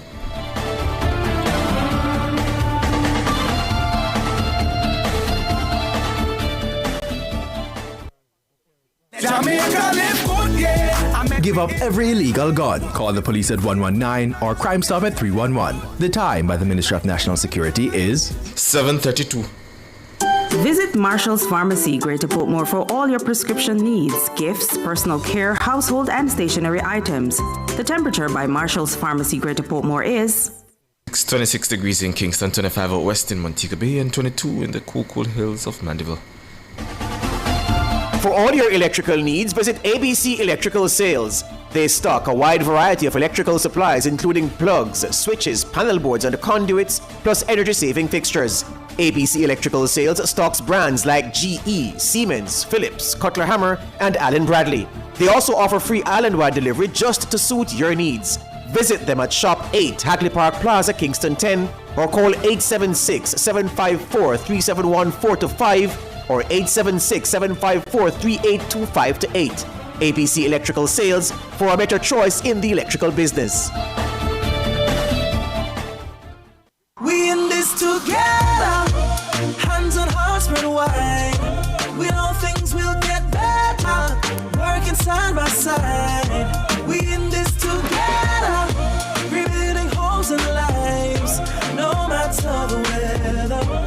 You are not alone. Sagicor is contributing over $200 million to Jamaica's Hurricane Melissa recovery. We're also standing by our clients. If you're a client in need of support, call 888-SAGICOR.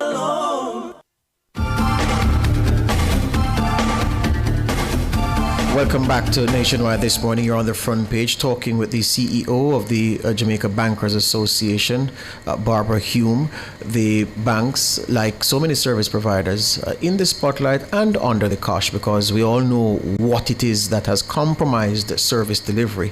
But, that still doesn't placate many people who are just frustrated at the difficulties in getting business done. As Barbara Hume has said, the banks themselves know that their customers are frustrated and are working hard to normalize the situation. Welcome back this morning, Barbara. Thank you. Good. Let me ask you this. The issue of customer service. And let me just say, it's not the banks alone. But remember I said to you before the break that we get so many calls from people who call us because they say they can't reach NCB, they can't reach Scotia, they can't reach JN, they can't reach VM, they can't reach the Sagicor, they can't reach the big ones. And so now we get the hairdryer treatment, and then we have to try to find somebody we know to try to put somebody in contact with to see if they can get some assistance. What, if anything, does the JBA do or can do to encourage its members to put themselves in a position where their customers can reasonably get in touch with them when there are issues to resolve? So our member institutions do have a number of channels that can be used by customers who have issues. And I'm not going to be able to speak to a particular institution, but I think it's fair to say that, there are call centers that are available. And, if you go on the website of any of our member institutions, you should be able to see how to reach them through their call centers. Some of them have chatbots.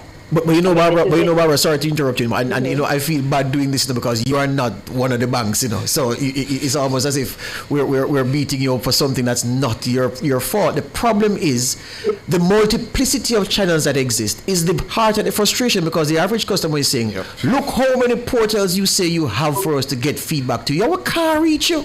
And that's the frustration. So, I don't know if you discuss this at your round tables to say, well, gentle people, how is it that you can make the channels available for communication even more facilitating of the public who say despite the numerous outlets, they still can't get to somebody to discuss the problem that they're having? Okay, so it is the desire to speak to a human being that is the issue here. But sometimes even speaking to the machine, it gets you nowhere, and then you're waiting on the phone for an hour, 2 hours. Those have been the complaints. The credit done on the phone, cut off or whatever. Those are the real issues, Barbara. And if you were looking at our YouTube chat here, I'm just looking now, and you'll see that that's the issue that the thousands of people are watching us. That's what most people are talking about: customer service and the inability to reach somewhere or somebody that can help to resolve the problem you're having as a customer. Right. Okay. So, yes, to the extent that there is a problem, it will have to be addressed. And, I will certainly be bringing this up with our membership, or bringing it to the fore, let me say, because I expect that they would be aware. This is a time of great... I'm trying to choose my disruption. It's a great disruption. Yeah. Yes, thank you. So it may be the case that our member institutions may have to look at some additional provisions that would not normally be made, because these are not ordinary circumstances. So we thank you for the feedback, and we will do our best to place it front and center. Hear you on that. Well, I guess that the last word we ask of you is just to tell those customers who have issues accessing their cash, who have issues on the customer service end, just to draw a line on what the JBA from its position says to its members about the need to get normalcy restored in the shortest possible time, Barbara. Right. Well, the JBA supports our members' effort to have a return to normalcy as soon as possible. And I should say that if you look at the trend, gentlemen, because we track these numbers week over week, you will see that we have made significant progress in the 5 weeks since we were hit by the hurricane. Are we where we need to be? By no means. Are we comfortable with where we are? Not at all. So the work continues in earnest behind the scenes. Thank you for that. Thank you for your time this morning, Barbara Hume. All the best to you. Thank you. Have a good day. All right, you too. Barbara Hume there, the CEO of the Jamaica Bankers Association. Judge, we really should get the banks themselves. And that, I felt bad, as if, you're punching someone who's not responsible for the problem. But it's a serious problem. It is useful to get it from her end as it relates to, tackling the problem from her end. But time and time again, and it's not just now, but everybody really associates banking with, if you have to go to the bank, just know say half your day done. If you have to call the bank, you're not going to get through. That's been the cry of a lot of people, many people.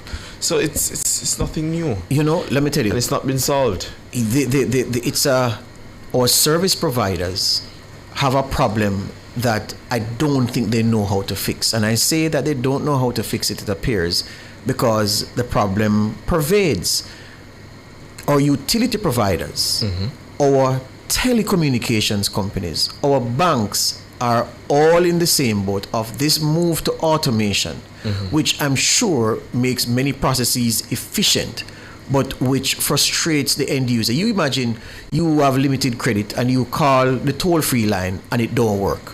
Then you have to call one of the straight lines. You call the straight line, and by the time you don't press button through menu options and listen to good afternoon, we've modernized, or we've updated our menu options. Yes. If you want, by the time you go through all of that and you hold and you look, 16 minutes gone, 18 minutes, 32 minutes, you still haven't spoken to someone yet, and you've been cut off 3-4 times when you press the button and it rings to somewhere, cut off. You have to start all over again. I don't know if these service providers don't test the systems themselves periodically and realize that it don't work. It's almost like you're setting up something to say to this customer, say, "Oh, don't call me," because you know if you call me, you're gonna burn your credit, you're gonna waste time, and you now get through to nobody at the end of the day. And then when you get through to somebody, it's not a bacchanal that all over again. I don't know. Yeah. It needs the customer service apparatus that you have. And I can call the companies by name, but I don't need to because everybody knows them. But some are better it's than not some, working. to be fair. Some are better You than know some. what is good? I interacted with it recently. I think the JPS has an AI facility where you talk to the thing, and I find that to not be bad. Digicel has a WhatsApp portal as well where you can talk to, and you feel like you're getting somewhere. Yeah. But for the most part, all of the service providers, if you call and try to speak to somebody to explain the nuance of whatever, waste of time. I remember even with JPS, for example, trying to get a new account, I just got frustrated. I just said, you know what, I'm going to just go down there. Yeah. Or call somebody where you know. Exactly. Yeah. Exactly. Let's take a break and come right back now, because we're trying to give you some of what happened at PAAC on Wednesday. I think it was important. The leaders of both major telcos, Digicel and Flow, I call them the Stevens, Price and Murad, they were there holding court. The OUR was there as well. And the representation from the members of the PAAC was strong. I saw Nikisha Burchell. She had a lot to say about telecommunication service. Mikhail Phillips was there. Delroy Williams was there. Heroy Clark. It was chaired by Peter Bunting, of course. So, yeah, it was a full house for that particular meeting. And I want to give you something from it after the break.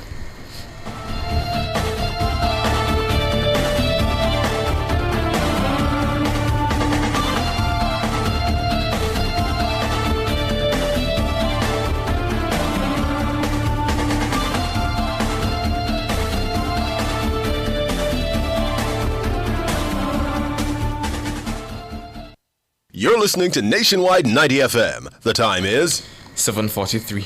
Hawkeye expresses heartfelt sympathy to all Jamaicans impacted by Hurricane Melissa. As we recover together, we remain committed to securing what matters most. The temperature by Hawkeye is 26 degrees in Kingston, 25 at Western Montego Bay, and 22 in Mandeville. Outperform, outlast. We top performance.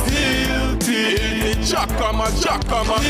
Reliable, full stop, not comma. We have the expertise for drilling and demolition. We have the power tools for plumbers and electrician. Pan select tools, 3 parts and 3 repairs. 3 parts, 3 repairs. The 2 to 3 years.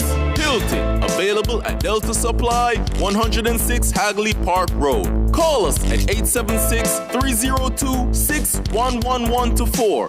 Delta Supply, we service what we sell.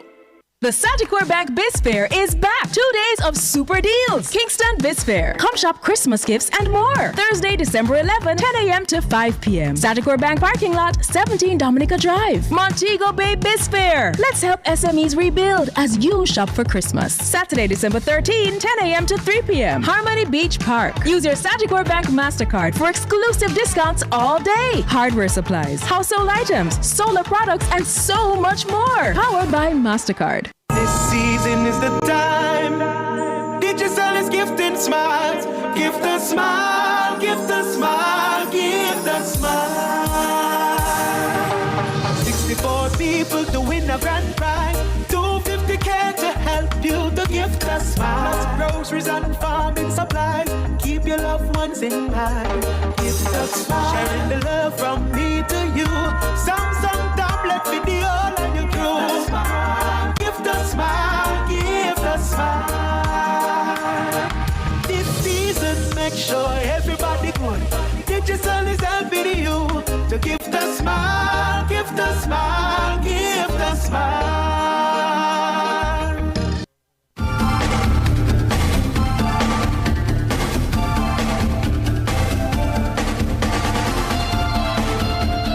Welcome back to Nationwide this morning. So we're getting ready the audio for you. One of the things, Saeed, is that, you know, why I'm confident speaking about service delivery in this country is because I use services the way that the regular public is intended to use them.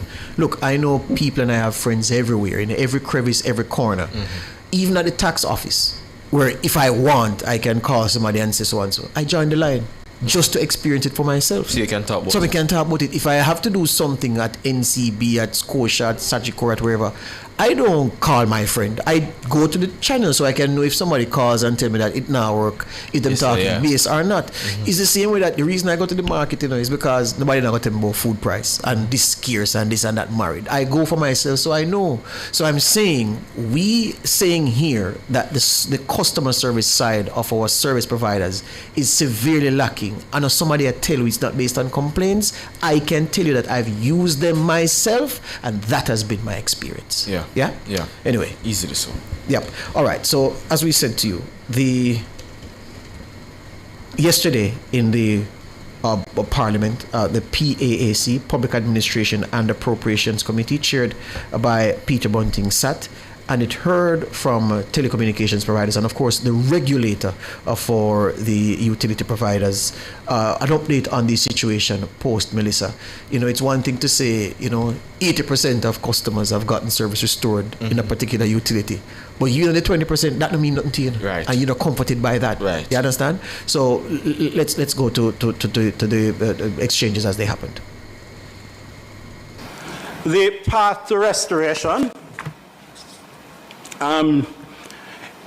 What we have seen is there's been an increase in the number of generators in use as the companies await restoration. This is Anserd Hewitt, Director General of the OUR. Sorry, Mr. King, go ahead. Deployment of what is called cells on wheels, and this is a portable temporary cell tower mounted on a trailer or truck to provide mobile cellular network coverage.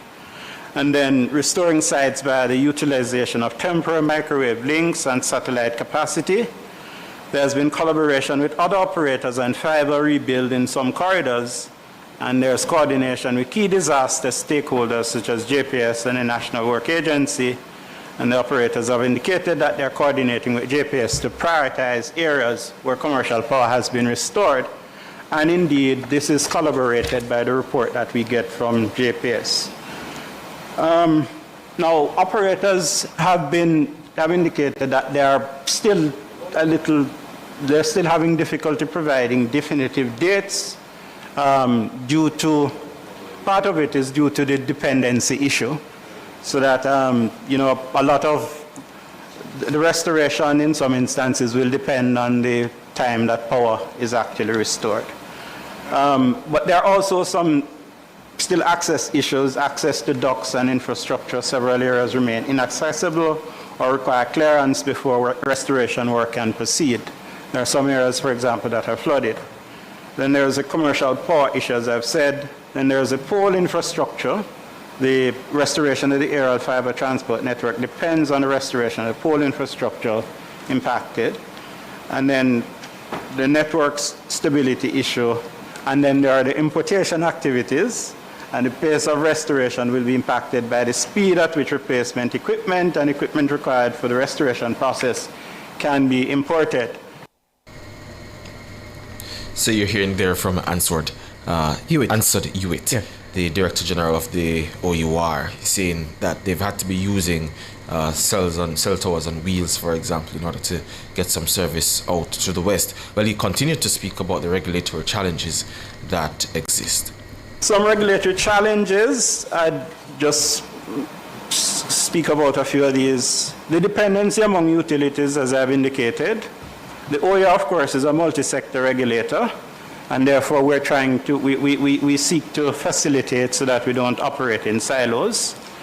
On November 6th, we actually sent out an industry notice commending the utilities for the collaboration, but also urging them to engage in further collaboration. And this was because we were getting little hints of some dissonance that we wanted to head off.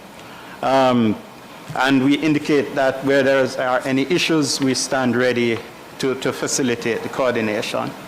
Importation of equipment is an important matter, and I know that the operators have been speaking to the government about certain waivers, certain duties, and certain allowances. And I know that we have had indication from the Ministry of Industry, Investment and Commerce that they are going to quote it to seek to have certain waivers, and they have asked for a list of imports that, especially relating to the telecommunications sector, and no, indeed all the sectors that would fall into this list. Things that challenge recovery include, the speed with which you get certain permits approved.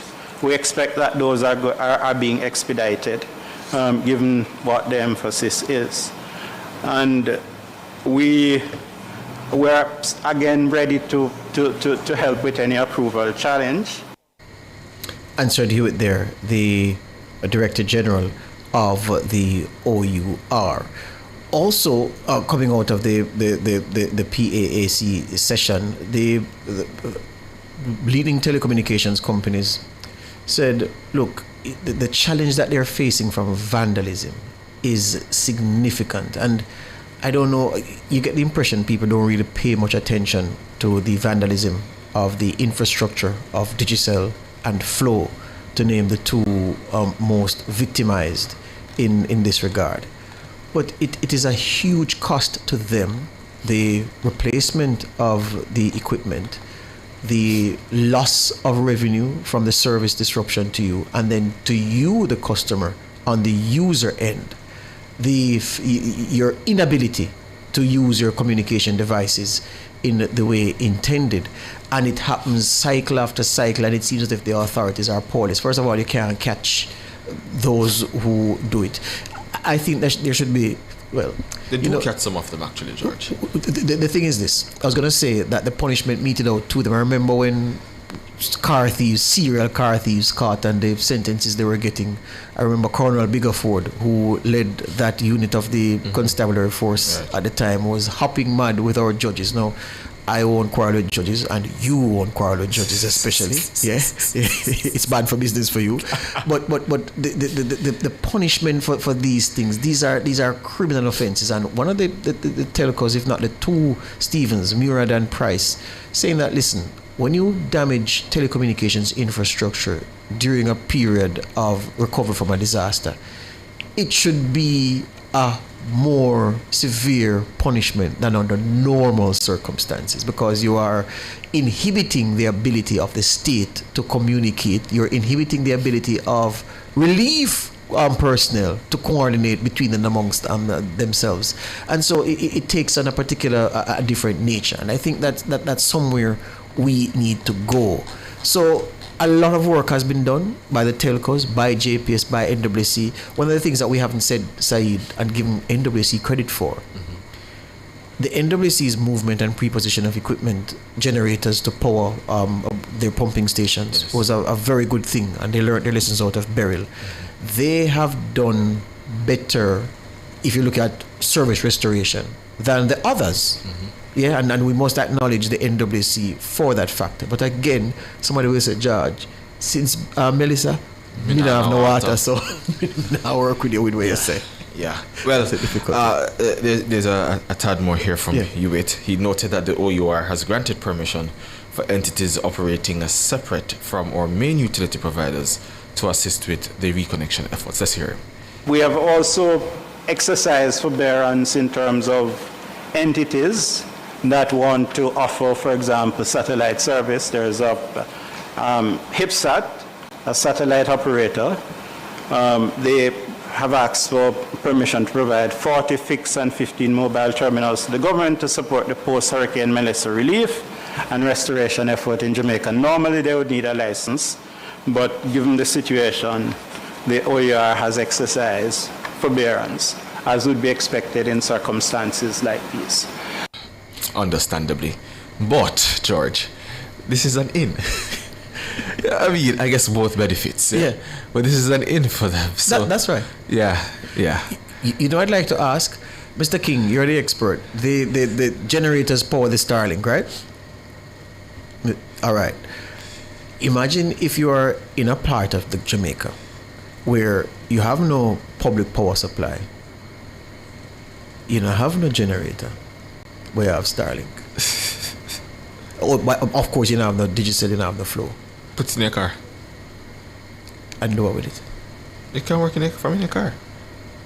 If you have an inverter in your car. If you have an inverter, I'm just saying, which Jermaine is telling us it costs everything money. Costs money, Jermaine. Serious money, matter about. You understand? I'm just saying that spare a thought for those Jamaicans who are up against it still. Yeah. Yeah? It can't be easy, George. No. It can't be easy at all. And in fact, I was in Duncan's Court yesterday, all the way in Trelawney, and driving through St. Anne. For most of the stretch in St. Anne, you saw JPS workers, the imported workers and the JPS workers working together on the poles and all of that. And it dawned on me that there are still many areas that said without any electricity. So, Council, in that light, how you feel about no the pun intended. People in that light? How you feel about the people who cut down the JPS pole with the chainsaw after the man then put it up? No, it's an act of terrorism. It's an act of terrorism. And then again, try to cripple the state. And then attacked another JPS installation and stole what, cables this time? It's an attack on the state. I don't understand. No, it's ridiculous. I've been wondering and thinking, what could someone be thinking as to why they will cut down a JPS pole? What could they be thinking? And a JPS pole hard to cut down. So it's not something that you drive past and say, we cut down a pole. You have to go with a chainsaw. So exactly. You have to plan. Premeditate. Yes. I do understand the reasoning though. As in what reason? For many things that are offenses against the law, you can say, oh, there might be a reason why it happened, even if it's wrong or not. But for this one, I struggle to find a reason as to why someone in their right mind, no diminished responsibility, will decide, I'm going to go and cut down that pole. I can't understand it. I don't know. I don't get it at all. Oh my and then God. the thing is, you do that, everybody feel it. Yeah. You go for our light bill, and the people in the community don't have no light. So you say that it is better off for this community to remain in the dark. You by yourself. Or are you saying that, well, my community not a light, so them not have not what? Yeah. I don't know. You take it upon yourself and you say, in my view, it is better for this community that has been just restored to the grid to go back into the darkness. I'm going to use my power saw and I'm going to cut down the JPS pole. But then you don't fear for your life to when you do that? What did the pole drop on you? But so you never take bad things back joke. There was a video Cliff showed last week of how the JPS crew got the wire and the poles into certain areas. So what you say, man, I'm draw the wire. Not let's not use the standard English way to describe it. They weren't pulling the wires. No. The man them draw the wire and draw the post them over their shoulder. They had to move and together. The wire them heavy, you know. And then they have to use the bucket truck, and they have the bucket truck where have the digger something put yes. it. And them go and them dig deep enough. Then they have to put it down in it, and then put back dirt, cement, all of that, ensure that it is stable. And then another team come with another set of bucket truck. They go up on the bucket now and go up in the sky to screw in the things, the iron something of them, and then that same heavy wire, you know. You have to put that up on the truck, you know, for try and get that. And me call that the easy part of the work. The hard part is drawing the wire into the tough areas and the posts as well. How is it that a human, you know? Wait. Let's break for Across Jamaica and come back.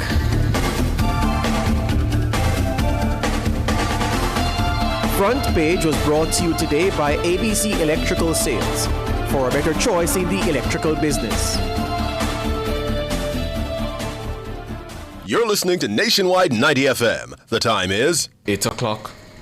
Success, powered by learning. The Temperature, brought to you by Sandals Corporate University. Come grow with us, is 26 degrees in Kingston, 25 out west in Montego Bay, and 22 in Mandeville. From the mountainside to seaside, countryside to townside, inside and outside, it's across Jamaica this morning. Taking you across Jamaica on this Thursday, farmers in Portland who were hit by Hurricane Melissa recently received 50 bags of booster fertilizer to help them get back into production. The fertilizer was donated by the Sustainable Agriculture in the Caribbean project in partnership with Newport for San. The SAC project is being implemented by World University Service of Canada, WUSC, with financing from Global Affairs Canada. Jamaica Country Coordinator for WUSC, Nelsa English Johnson, says the Portland initiative marks the beginning of a wider recovery campaign.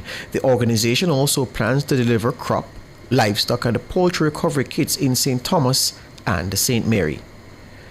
The St. Anne Chamber of Commerce is condemning the recent theft of electrical wires from the Jamaica Public Service Company Power Delivery Network in the parish. In a statement on Tuesday, JPS said several span of transmission and distribution lines were stolen from the company's work site in the Richmond community on Sunday. This, the company says, was an act that has significantly set back the ongoing national efforts to restore electricity to communities across St. Anne. President of the St. Anne Chamber of Commerce, Dr. Ransford Davidson, says to deliberately sabotage the restoration of essential services at a time like this is not only unlawful but undermines the recovery of the parish. The chamber notes that delays caused by theft or vandalism slow the pace of economic recovery and places additional burdens on local enterprise. It's calling on the police and supporting agencies to identify or intensify efforts to swiftly investigate and bring the perpetrators to justice. It's also urging members of the public to remain vigilant and report any suspicious activity. A 48-hour curfew in Salt Spring in the St. James Policing Division is set to expire later on this Thursday. The curfew began at 6 p.m. on Tuesday, and the areas affected include Montego Hills in the vicinity of the Perimeter Road construction site and Flower Hill Main Road. Persons within the boundaries are required to remain indoors during the hours of the curfew unless otherwise authorized by the person in charge of enforcing the measure. That's it for Across Jamaica.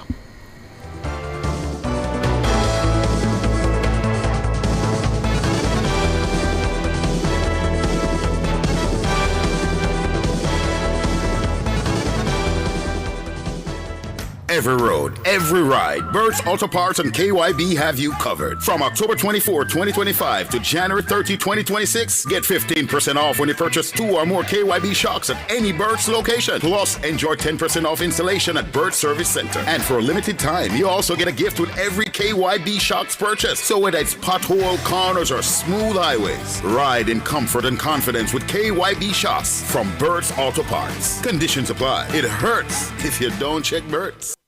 Every deposit you make with iSave is more than just saving money. It's a key to winning a brand new home. That's right. Every $25,000 you deposit into your iSave account is another chance to win big. Win quarterly cash prizes of $150,000 or the grand prize, a brand new home of your own. Keep saving every month and your entries keep growing just like your balance. And all entries stay in for the grand draw. Open your VM iSave account today. VM iSave is the key to your winning future. Authorized under Section 58.3 of the Betting, Gaming and Lotteries Act. Conditions apply. St. Anne and Trelawney Nationwide 90 FM is heading your way this Friday. On December 5 from 9 a.m. to 2 p.m., we continue our Rebuilding Jamaica Post-Melissa Relief OB series with a dual broadcast live from Brownstown High School, St. Anne, and Litchfield Playfield, Trelawney. 2 parishes, 1 mission, helping our people get back on their feet. Come out and connect with our hosts, share your stories, and let Jamaica know how your community is rebuilding after Hurricane Melissa. We'll be distributing care packages, and our partners will be offering free health checks, prescription support, and water tank sign-ups. Nationwide 90 FM, rebuilding Jamaica, one community at a time. This outreach is made possible by the National Health Fund, the Office of the Prime Minister, Petrojam, Airports Authority, LMH Publishing, Campari Group, Ministry of Health and Wellness, the National Solid Waste Management Authority, NSWMA, the Pharmaceutical Society of Jamaica, Phoenix Vision Center, Kuna Caribbean Insurance, Ministry of Labor and Social Security, Rural Water Supply Limited, and Maxfield Bakery. Come into the parlor, there's a welcome there for you. Welcome to the Mayor's Parlor with Desmond McKenzie. From 1 to 6 p.m. every Sunday, you'll now get more of your favorite vintage music. Put your head on my shoulder. Nationwide 90 FM will transform your Sunday into a musical time machine that will take you way back. Come with me. Let's go back in time. This magic moment. Journey into yesteryear with Desmond McKenzie in the Mayor's Parlor. I've got the music to jog your memory and make you smile. Put your sweet lips a little closer to the phone. Sit back, relax, and enjoy the best in vintage music. Come into the Mayor's Parlor every Sunday between 1 and 6 p.m. here on Nationwide 90 FM, a revolution in media. Those oldies but goodies reminds me of you.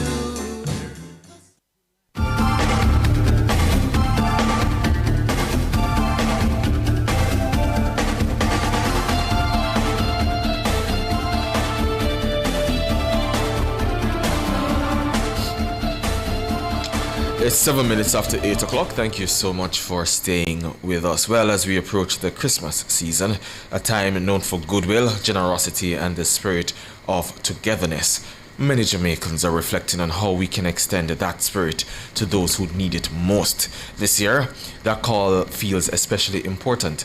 Children across the western parishes have been deeply affected by the recent hurricane, facing disruptions to their homes, their routines, and in many cases, their sense of security.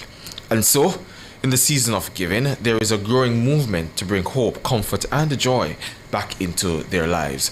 Communities, organizations, and caring individuals are stepping forward, eager to make a meaningful difference and to remind these children that they are not forgotten. One of those organizations is the Mico University. To tell us more about their initiative, we're joined by Dr. Patrice Bowen. Good morning, Doc. Good morning. Good morning to you, Saeed, George, and your listeners. Thank you so much for joining us. Well, first of all, Doc, tell us, what is the initiative of Mico University for the Christmas season for the children out west? Well, thank you for the opportunity to share. The Mico University is actually the oldest teacher training institution in the Western Hemisphere. And so with such a rich tradition, we have made attempts before and we have responded earlier to the hurricane. But this time, we are making a difference with our carol service. So our annual carol service is on the 11th, that's next week, Thursday, at 5 p.m. And we will be at the great lawns of the Mico University College. We will be listening to some good music and kind of just relaxing a little bit and chilling. But we have decided to make a difference in how we approach it this year. Mm-hmm. We have decided that our staff and our students would contribute a gift for a student in the West. And so we are also encouraging our community to participate and come and share with us. You can come and sit down and listen to some music, but walk with a gift for a child. Mm-hmm. You can go to a paymaster when you're paying your light and your water and donate a little bit for a child, just say micro donation, and we will put those together.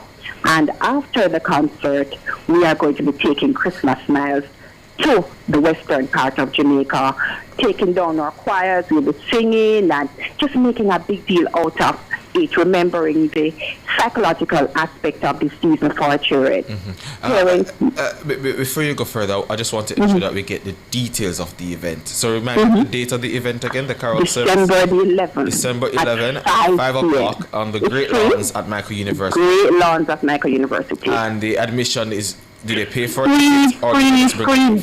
We'll take 45, but you can come with one. Okay. All right. So just bring gifts then, is what you're saying. Bring some gifts for the students, and we're encouraging persons, if you are interested, partner with us at the Mico to help to bring those smiles to the children in the western part of the country. Indeed. And you also said earlier that if you're paying a bill at Paymaster, for example, they could also contribute financially. Yes, ma'am. For that? Just say Mico donation, and it will reach us, and it will be accorded to the correct space in our accounting process, so that the money will be used to purchase gifts for the children. Very well. And Doc, you went just now to speak about the needs of the children psychologically. I mean, not sure if you're a psychological expert, but for sure you are a professor at the foremost university when it comes to teaching. You all teach people how to interact with children at all ages and stages. What do you imagine is the psychological impact of such a disturbance on the nation's children out west? Well, the records and research will tell us that as soon as we get back to normalcy, it's important for our students and our children. And we know that several attempts have been made to cover the housing, cover the food and the rice and the flour, and those are all important. But this child who is accustomed to getting a little gift from their parents, that may not be something that is foremost on a parent's mind now. Not because they don't want to, but because they are not able to. And so we are saying it is important that they have some semblance of normalcy. It's important that they realize that they are not alone and that their happiness is important to us, and it's a part of the teaching and learning process too. Part of the teaching and learning process, especially with a lot of schools not being reopened just yet, not having the electricity to reopen schools, for example. There's a lot of learning loss, but notwithstanding, the Michael University feels it's important to at least bring some smiles and joy to the children in such a time. Well, apart from the rationale for the initiative for the season, what other ways would you suggest? Again, leaning on your expertise as a professor at the foremost university of teaching, having dealt with children at all age and stages, what other things can people do to give support to the children going through this ordeal at this time? It's easy to forget that they have feelings when we are addressing the economic issues that they are facing. And so spending time to have them talk is important. Spending time to allow them to vent the trauma, or even just spending time talking about other things, allowing them to lead in how they want to deal with their emotions is important for them. And so whilst I'm not a psychologist and it is not my area of expertise, I have been teaching for a while. And even as our students come back from the Western side, we have to spend time in our classes just giving them space to talk about it, to share, to cry, and just unburden themselves, because the trauma is real. And for some of us who have not experienced it at that force, we may not necessarily understand the lasting impact. You see the pictures and those things. And let me just say, this is just one of the initiatives that we have at the Michael. I will not steal my president's thunder. I know he will make announcements later about how we are going to support the process. Because as he told us, we will be there when the dust settles. So we are there for the long haul, because service to others is a big part of the foundational principles for us at the Michael. Thank you so much, Dr. Patrice Bowen. Can I share a contact number, Saeed, for someone who wants to participate? Please so do. If you want to participate and partner with us, you can call 876-5588-447. That's 5588447. Yes, and remember, paymaster donation or bring a gift or some gifts for our children. You can start dropping off as early as today, and we will be collecting straight up until the process. Okay, well, you've now added a different element to the initiative, because I thought it was only at the choral service. But if they're dropping off today, drop off at the Michael. Where exactly? They just come on Michael campus and just drop it off? Come on, once you ask somebody at the security, they'll be able to direct you to where we are. Very well. So pass by and drop off if you won't be able to make it. We will appreciate it. And I'm sure the children down the west will appreciate it too. Very well. Thank you so much, Doc, for joining us, and wish you all the best with the initiative. Really, really needed in these times. Hope for the holidays, standing with our children after the storm. You know, before we got to the break, Dr. Bowen said something that you have to, when they come back into the education system, you have to allow them to speak about their ordeal, get it off their chest, express it. And it reminds me, and I hope others remember, usually when we come back from summer holidays and school start back September morning bright and early, usually one of the assignments that we'll get or graded work in class is to write an essay about how you spent your holidays.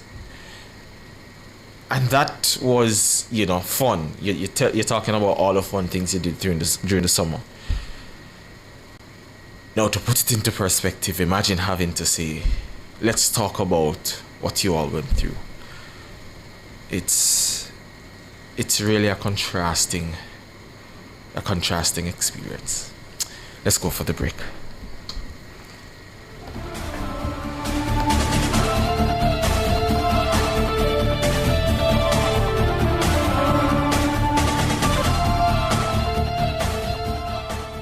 You're listening to Nationwide 90 FM. The time is 16 minutes after 8 o'clock. Fontana Pharmacy has a wide variety of items from pharmaceuticals, household, cosmetics, toys, and more. The temperature by Fontana Pharmacy, it's all good inside, is 28 degrees in Kingston, 25 out west in Montego Bay, and still 22 degrees in Mandeville. We in this together, hands on hearts spread wide. We know things will get better, working side by side. We in this together, rebuilding homes and lives, no matter the weather. You are not alone. Sagicor is contributing over $200 million to Jamaica's Hurricane Melissa recovery. We're also standing by our clients. If you're a client in need of support, call 888-SAGICOR.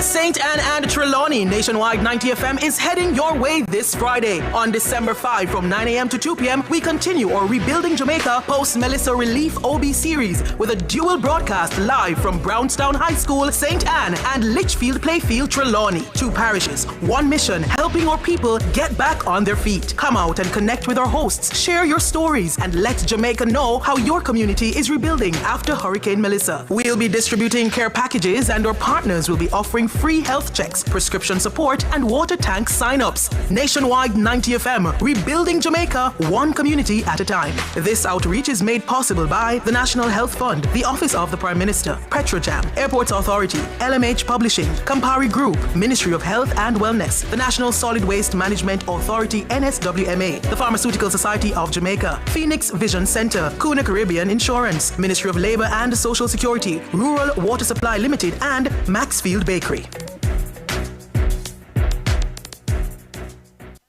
Are you ready to turn your sales and marketing skills into high earnings? Nationwide 90 FM is searching for business development executives to help us grow our business and build lasting client relationships. If you have experience across all stages of the sales cycle and possess strong communication, negotiation, and time management skills with a proven sales track record, this opportunity is perfect for you. Join our team and work with the top corporate brands, media agencies, and of course, our on-air personalities. Enjoy networking opportunities, professional growth, and competitive commissions. Ready to take the next step? Send your resume to hr@nationwidenewsnetwork.com today.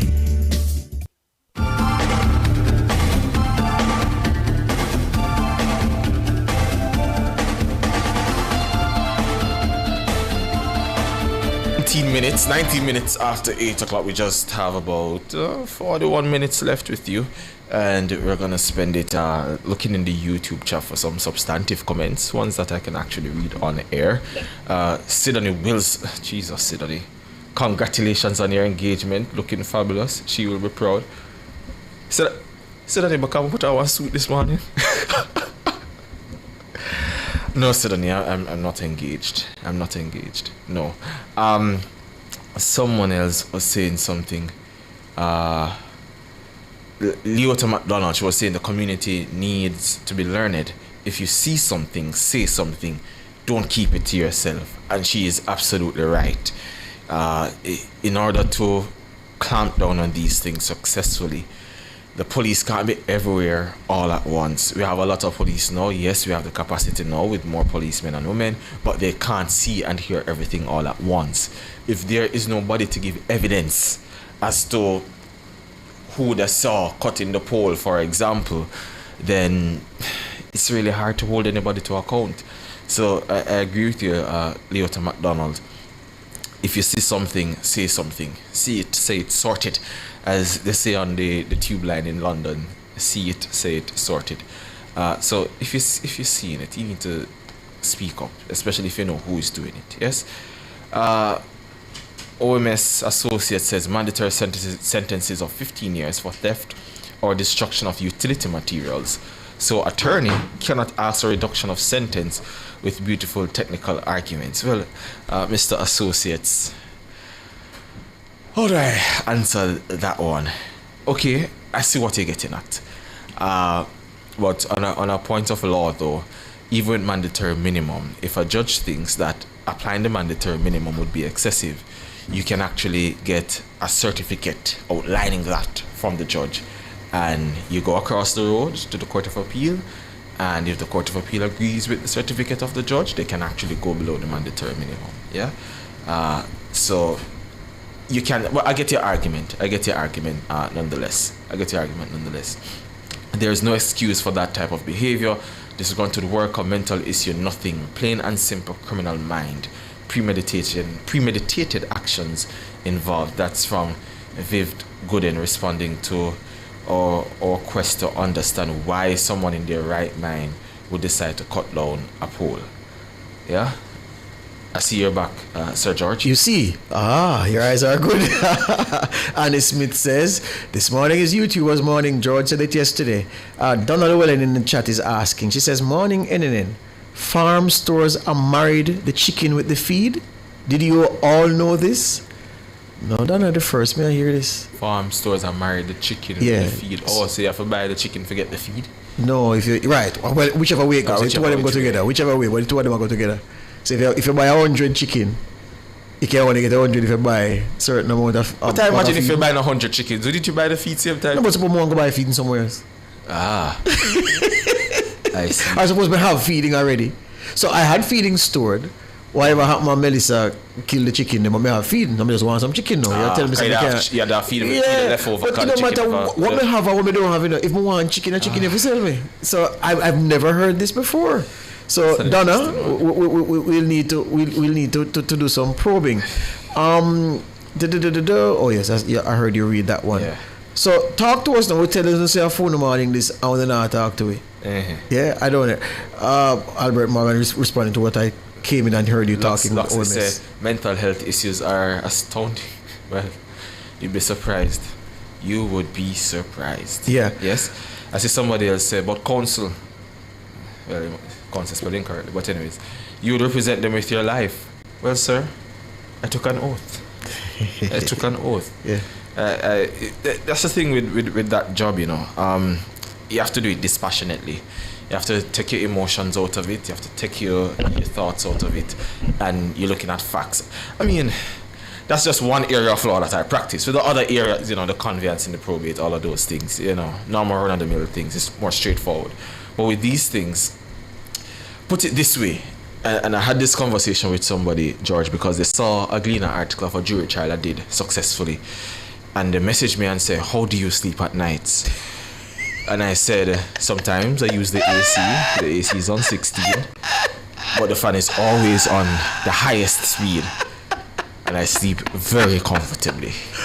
I might have a problem or two waking up, but otherwise I sleep comfortably. Sleep is not an issue. Not an issue.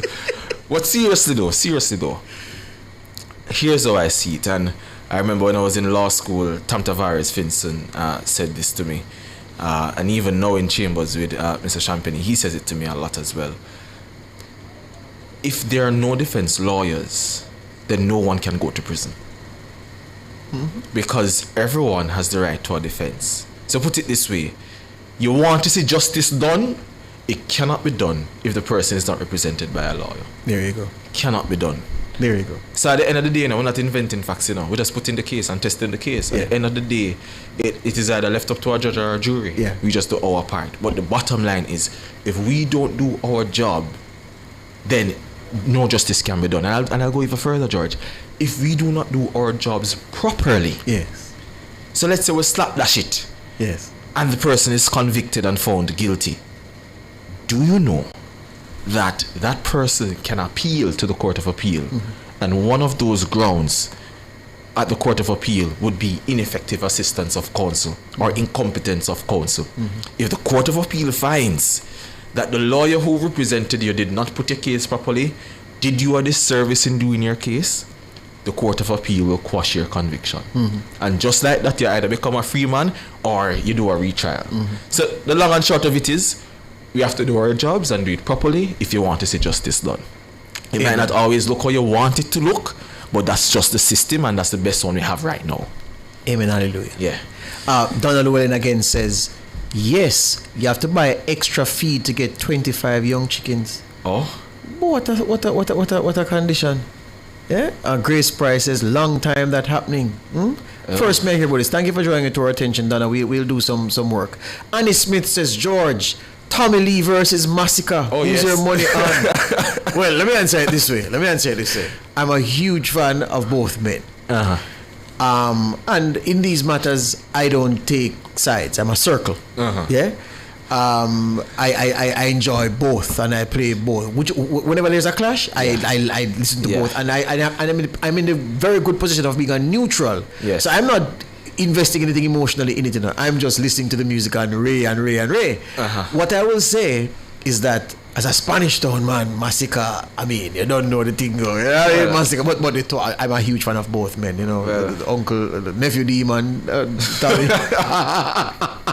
Well, I've listened to both songs, by the way, so far in the clash. Yeah. And I have to say, boy, you look like Massacre did a weird fit Tommy Lee rap with him. Tommy Lee has on 2 songs there. It's 2. And Massacre the 1. Yeah. But the one there, the one there. Yeah. Javon Fern, anyway, like you pick up yourself. Like a wall. Yeah, man. Genocide. Yeah. Delia says, George, YouTubers, man. But YouTubers not talk to me, Delia. That's the point. Herman says, George, when will the public get information on the money PNP collected for relief? That's a question that has been asked increasingly since the start of the week, Herman. And I'm sure the PNP have heard. They put out a statement overnight over the hand of Dr. Angela Brown Burke, to talk about what the government should do to make its distribution and receipt of relief more transparent.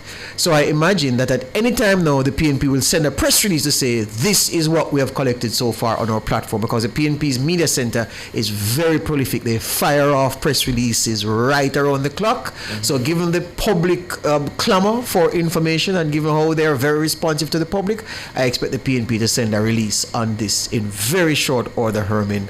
Otherwise, something would be wrong with the matrix. I see an interesting one here from Tech Pride. Yeah. George, would it be feasible to construct a dome similar to the one in Israel, adapted for defense against natural hurricanes, because hurricanes are natural. But there is no physical dome in Israel. But there is, exactly. Yeah, and it's a good point to raise, because what happens is that a lot of people hear the Iron Dome defense and think it's a physical dome. No, what it is that they have ground defenses. So when a missile is fired at them, they fire a missile in return that takes out that missile. That system is called the Iron Dome. So I'm happy you asked the question, because I know some people think there's a physical dome over the space at Israel. No. Well, funny enough, I'm not surprised that people ask it, because then you have people who campaign, for example, our friends over in Trinidad. They said they would build an Iron Dome over Trinidad during COVID. That party is not in power, but at the time in opposition, that was their suggestion, that a dome be built. Yeah. No. The Iron Dome defense, and there are many people who have the idea that it's a literal thing. No, absolutely not. Yeah. What else is there for? Let me see if I can refresh this. To say that. Saeed, you spoke about representation. I was listening to a very interesting documentary. Well, I'll tell you that afterwards. The Patrick Strait says, George, what's going on with 90 FM band, 90.9, especially in Ocho Rios?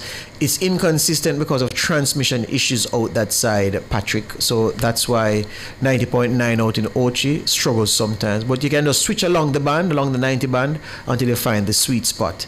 Albert Morgan says, George, I said the same thing when I saw her making the request. Which request? I wonder if it's the Iron Dome thing I'm talking about. Maybe it's that Albert talking about, Jamaican for Life says, do not hold your breath. PNP will not. Why? Well, I can't say what you say about the PNP and their activities, because I have no such evidence, So there you go. Let's take a break and come back and read some more.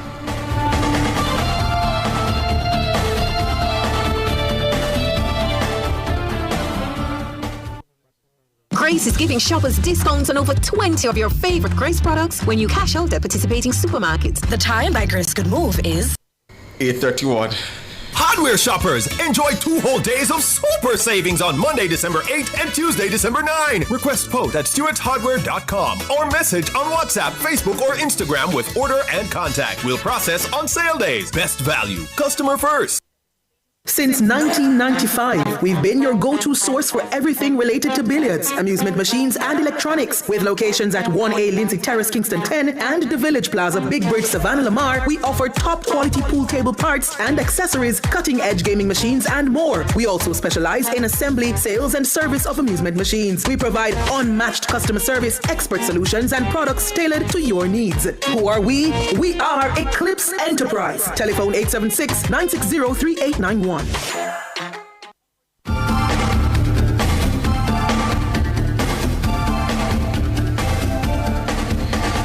with us on the program. There's a question for you here, Saeed, from Rick Jam NYC site. It says, question to the lawyer, like so many things that are tied to the US dollar and inflation, why can't fines on the books be the same and move with the time? So many fines on the book needs updating. That's a good question. I actually think that has been suggested to Parliament before, if I'm not mistaken. No, more than that. There was from the time when Dennis Meadows was in good graces with the JLP administration, he was part of a committee looking at the laws on the books for which the fines are woefully outdated. Fines for $2 and $1.50 and all those ridiculousness. Absolutely. And so the process for tidying that up was started. I imagine it would have stalled. Yeah, man. So that part, and there were several people who were on it, on the committee who were looking at that. So the work on that has just stalled, but the work did indeed begin. Yeah. Carvel Wallace says, George, will help the people with that money where they collected so far. You're talking about the PNP? I'm sure they'll use the money that they've collected so far to help the people. Donna Oates says, George, Albert is talking about the donations the PNP is getting. Right. Oh, I see what you mean. Listen, I have no doubt that the PNP will use the money to assist those who are struggling to re-establish equilibrium after Melissa. So I don't have that fear. The PNP collects money and people say, well, they only use it for PNP supporters. Well, it's the PNP. So the PNP as a private party collects and does that. If the JLP as a private party does that, that's fine. The government is a different thing. The government is for everybody. If the JLP wants to do things for JLP supporters only, that's fine. If the PNP wants to do things for PNP supporters only, that too is fine. The government is the entity that has the responsibility of doing for everybody. Yeah. Annie Smith, I see a message. Send me an Instagram DM now. What is this? On the ear, the good earwaves. My name on Instagram is Saeed Bernard, just as it's spelled. Hello, sir. I can't disclose that information, over the ears. Oh my God. For reasons of national security. Oh my But send me a message now, so we can talk off the ear. Yes. Yeah. There was a case in the U.S., somewhere in the Midwest, whereby the gentleman went to trial. There was a murder and he was a party to the plotting, but he didn't actually carry it out. It was one of his brothers. But he was convicted and sentenced to death. When he was moving to death row, the journalist who covered it was the the daughter of a reporter who made his name covering execution of condemned prisoners in the US. So, family business. So she was recounting to the BBC what happened. And the gentleman, at the last hour, he was strapped up on the gurney, ready to be given the medicines, the chemicals rather, to take his life. And she was there. And at the last hour, the governor pardoned him. Now, at the pardon, the family of the victim had said that, listen, we don't believe that this man should be executed because the particulars of the case show that he wasn't the trigger man. So why are we killing him when that's not necessary? That won't give us justice or closure. Right. But they were still proceeding with it. And as I said, they strapped up on the gurney, ready to be injected. The governor said pardon. It turns out that part of the reason for him being convicted his lawyer at the time was abusing substances, prescription medication, and alcohol. And after he got convicted and was on death row waiting to be put to death, the lawyer wrote him a letter after he sought help and got rehabbed and everything else. Sent him a letter saying, "Boy, tough luck. I apologize that you got me at a time when I was not at my best." Really? So what? That's what the lawyer said to him. Boy, I saw you G, boy. It's a pity you never get me when we did. Wow. Can you imagine? Wowzers. Yeah. So Wowzers. that happened. I was listening to it on Monday. I think. Wowzers. Monday. Kimon say true. Kimon. I was our news our editor just came in to say, yes, George, she listened to it as well. Yes. I said, what? The lawyer breezed the man said, why I saw you come G, them won't kill him, but I saw you go, but it's a pity you never get more. Jano star. Wow. George, it's a heavy duty, you know. It is a heavy duty, you know. I always tell people, there are two things that are most stressful in the practice of law. Conveyancing, when you're handling people money, you have to follow that to the T. Do it quickly. Yeah? A lot of people lose their license because of botched conveyancing transactions. Too many people. Yeah? So that's one. But two, I love courthouse, I love trials. But there is just this level of heaviness. Somebody's liberty. Not life in this case, because there's no death penalty being issued, but somebody's liberty. When you look at, they're staring at 15 years behind bars. And all that stands between that and them is you. Boy, it's heavy. Yeah. It's heavy. Yeah. So for you to say, listen, I was not my best. God go with you. I think that has to rate Mr. Bernard as the most extraordinary letter a lawyer would have ever sent a client. Yeah, no, that's ridiculous. After you represent me and me get convicted and sentenced to death, you send me a letter to say sorry. Boy, sorry, no. I was Nah.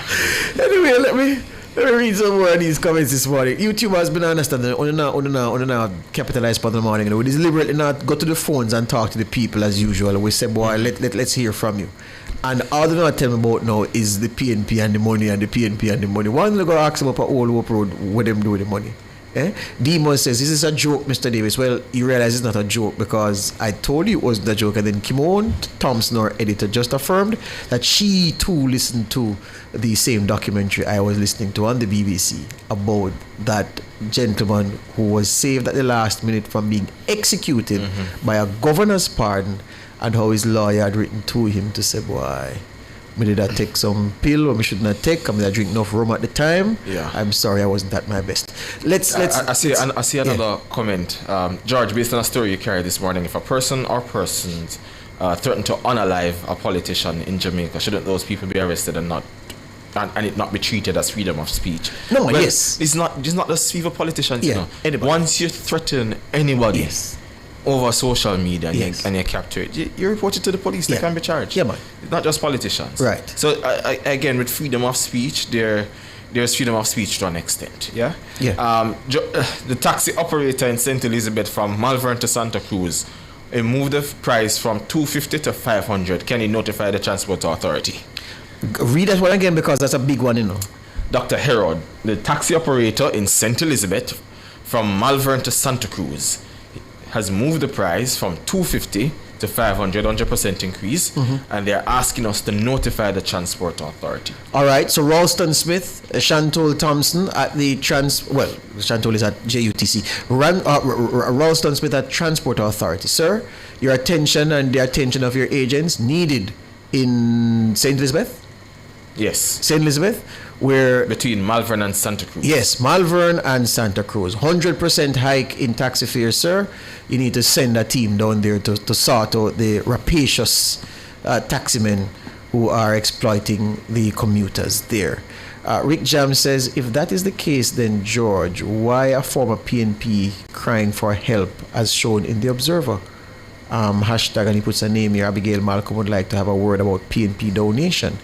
I don't know the story you're referring, so I'm not quite sure what to make of what you said. Give me some more information, man, and I'll see if I can say something about that.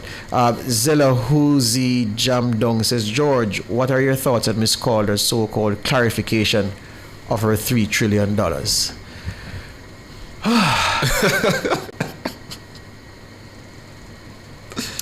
You know, let me tell you, all I'll say is this. Here's a principle I use. When you're dealing with people who know communication, when you're dealing with people who know what words mean, as in Said's profession, they like to talk about words and their ordinary meaning. When someone knows what words mean, and when someone knows the effects of words, then uses words in a considered way. So it's not even a off-the-cuff comment. It's hard for me to then accept that person didn't intend for the words to have the effect that they are interpreted to have. Even though people can make mistakes. You understand? Because nobody's perfect. Right? But for me, it's hard to say, yeah man, a mistake was made. When you write a press release, you know, that's a considered activity. That's not just talking right here where something can slip out, or you're going somewhere and somebody push a mic in front of you and you have to respond on the spot. When you craft a statement, it's different. I'm not saying that in this case, I'm just speaking broadly. In the case of the $3 trillion, right, and the statement, you have to look at the record of the person. Not an idiot. Highly intelligent, people who know what they are saying, what they are about, who know the meaning of words, who know the effect of words, and who have control over the situation that their thoughts lead them to articulate about. When they use words, I take those words for what they say. Well, I take those words at face value. Mm-hmm. So that's where I am with that. So I don't know if that answers your question. I'm taking the words used at face value, and I interpreted it the same way that many other people did. And it's hard for me to now change my mind because, you know, backlash caused it to climb down. I don't know. Yeah. Yeah, that's all I'm saying. This morning, Mona Smith says, George, if it was a mistake, they would have attempted to correct it long time. Good News says, for me, it's a silence after and never clarified immediately. SH says, it's too little, too late, George. Andrea Dong says, intentional on her part. Annie Smith is asking about new details on Jaden Smith. No, Annie, every day the newsroom try, we don't get nothing. DJ IQ says, that is it, George. See him so it go. Philip Jackson says, George, are you filtering what are whose comments you chose to read? No, Philip, no man, not at all. No filtering here. Marjorie Gordon says, George, a PNP man was crying for help. Ask the PNP why they don't help him. Oh, that's what Rick Jam is talking about. No, I didn't see that story. But yes, if the comrades have the resources, and they do individually and as an organization, to help all of their people, they should. So they should do that. Kenyatta Montgomery says, Miss Corker, I think Miss Calder was irresponsible then, and she is now. You can't come 5 months later after the fact and apologize, not when you know the damage that you've caused. And there's another line, part of it, that I can't read. It wasn't 5 months. It happened in December 2024. So it's almost a year. It's almost a year. Delia Shirley says, George, it was premeditated, simple. Yeah. George, what are your thoughts on the state of the coronation market? How it is filthy. You know, I was buying jelly, some coconut water on Saturday, and a gentleman came up to me in a face mask and said he wanted me to follow him to show me an area up Darling Street side where he says the garbage just sits there and it just doesn't move, and it is the air is putrid. Yeah. And I said to him that I know where he's speaking. And I said, listen, I'd have a word with the authorities. The mayor of Kingston, Andrew Swaby, talks a good game. And to be fair, he has done a lot of good things, a lot of things right. The cleanup of the corporate area after the collection, the deposition of debris after Melissa was quick and everything else. But Mayor needs to get on that one. Yeah, man, the market, the coronation market, yeah. It can be much better than it is now. And Mayor, when Mayor sees me in public, Mayor avoid my eyes, I don't know why. I don't know why I do him. Yeah? No, I do. I know why. Yeah?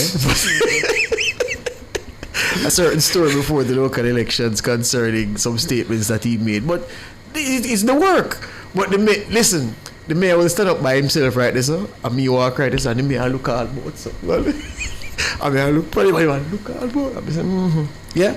So the mayor don't talk to me, yeah, because of my work. But mayor, that's fine.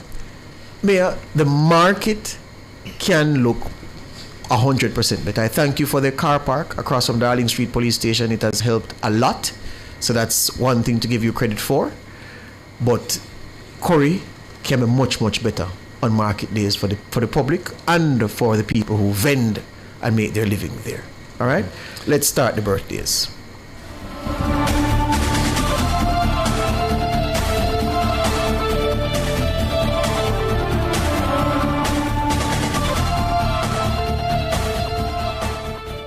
You're listening to Nationwide 90 FM. The time is 13 minutes to 9 o'clock.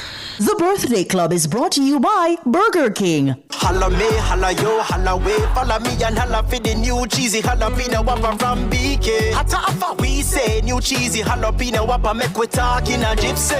Well a pot, me I forget the new BK cheesy jalapeno whopper. Whole heap of spicy jalapenos and creamy cheese sauce. Get the combo with fries and drinks for $1,350. Holla me, holla yo, holla way. Follow me and holla for the new cheesy jalapeno whopper from BK. It's the new BK cheesy jalapeno whopper from Burger King.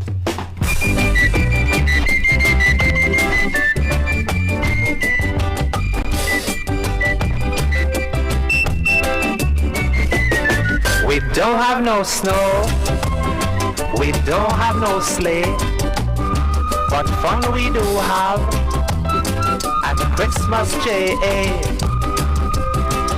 So run and come to see and sun. It's Christmas Day. Snow and sleet you'll never meet at Christmas Day.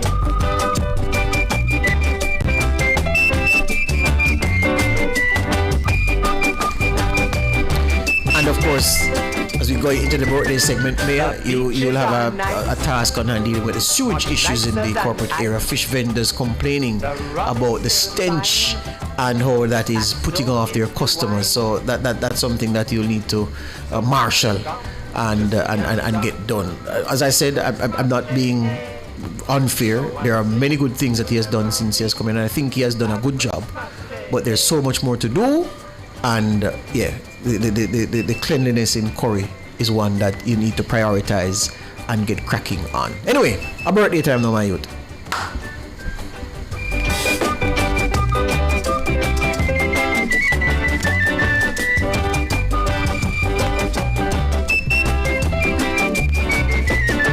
So come one and all, and let's have a It's time for our birthdays. Happy birthday to Kadia Taylor. Happy birthday to Janique Lee Loose Ching. Happy birthday to Stacy and Delevante. Happy birthday. What? Can't just keep passing. I'm a friend, not my friend. Yeah, man. Stacy, good morning. Stacy, good morning. Yeah. Happy birthday to Janet Phillips. Happy birthday to Krishna K. Lawrence. Blaine Ellis. Happy birthday to Ven. And happy birthday to Gypsy Chevalier. Alright, happy birthday to you all. And of course, if there are any other birthdays, you can put them in the chat. We'll read them for you. SH says, no, George, did you know Golding left the country with his family before Melissa and his second in command had to beg him to come back because he cannot manage? Now, what kind of leader is that? SH, I didn't know that. You are the one saying that. I don't know. I didn't know that. That's news to me. Yeah, it's news to me. Hey, SH, you see, you want to get me in a problem? But we have to read the question, see, because these are questions you're asking. Yeah, if I knew, no, I didn't know. And Saeed is our lawyer, so Saeed will say, well, you didn't say it was true, but you just asked a question.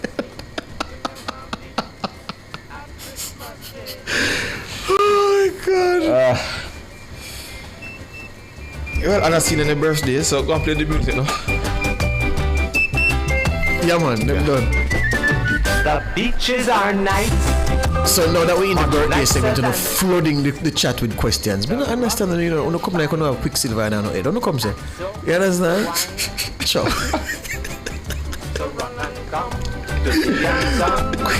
It's Christmas Day. You know, the expression there. You know, people say, hey, come and go.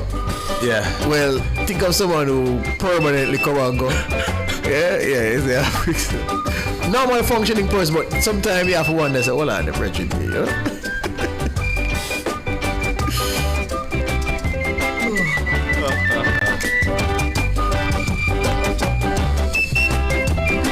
Birthday greetings to Clayton Collins, educator, farmer, commercial builder, friend extraordinaire from Craighead in Manchester. Have a fantastic day from Etta and the rest of Batch 23 at the Monique Teachers College. So, Clayton Collins, boy, this is a lovely greeting from Etta Barkley. She hails you as an educator, as a farmer, as a commercial builder, as a friend extraordinaire. She says you're from Craighead in Manchester, wishes you a fantastic day. Says it's coming from her, Etta Barkley, and the rest of Batch 23 at the Monique Teachers College.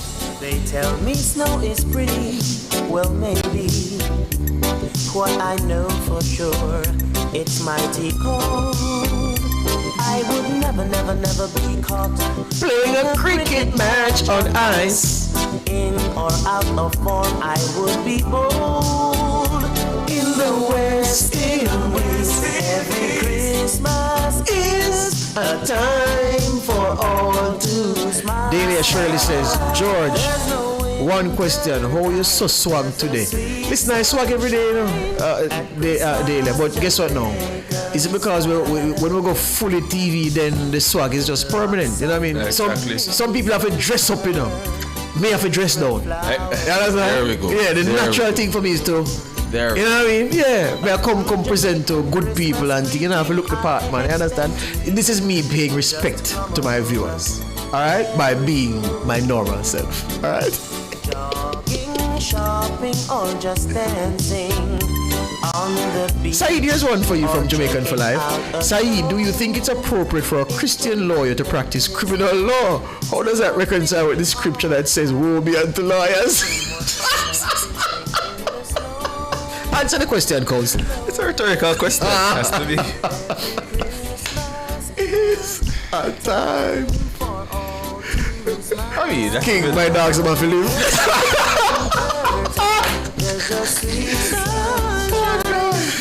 DJ Ake. I said DJ Ake earlier. No, it's Ake, A-K-E. It's DJ Ake on the controls, not Jermaine King this morning. Annie Smith says, George Davis, please tell Jermaine King good morning. When we see him again, Annie, I'll tell him. When we see him. Fragrant flowers sweetly bloom. Sunshine, Christmas greetings. Earlier we were talking about how our friends in North America were cold and Said, so people can get used to it, and them say, no. Someone said, George, you know how much tea we drink from mine, and we still there freeze. Where cool breezes blow. Yes, sir. Catch the festive spirit sweet. Catch the rhythm and the beat.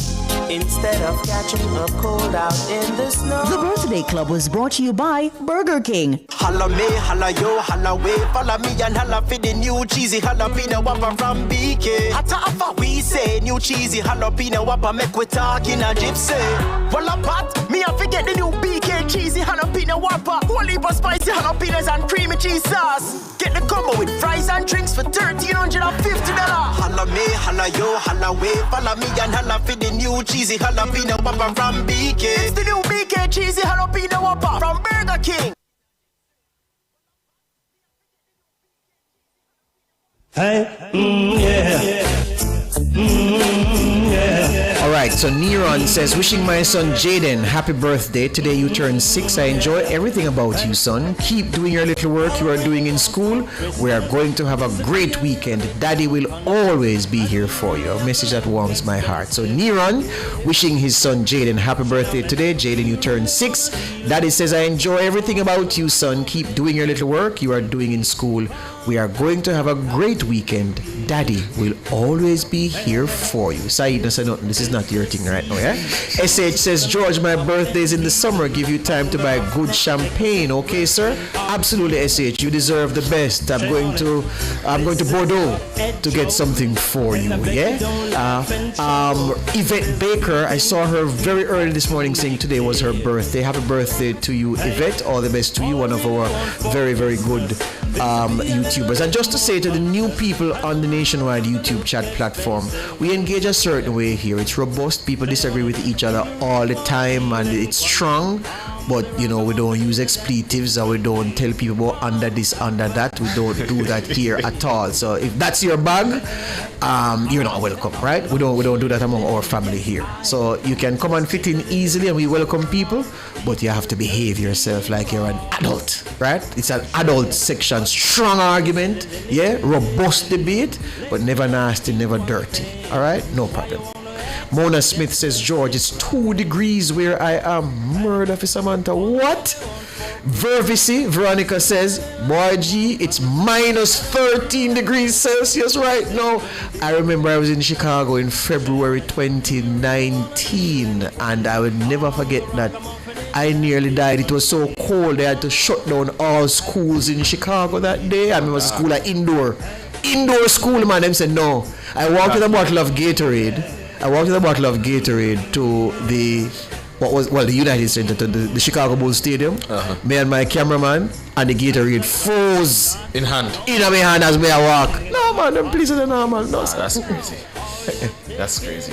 Well, I mean, I experienced London winter. It wasn't too bad. Good winter. Good winter for you. It wasn't too bad. But I don't know if I could live in it. So, fair point. Yeah, I guess you just tolerate it. Shan Amazingly Blessed says, George, it's minus 18 where I am, George. Minus 18? Do you people know what cold is? This is what cold is now. The minus 18, minus 13, minus 14.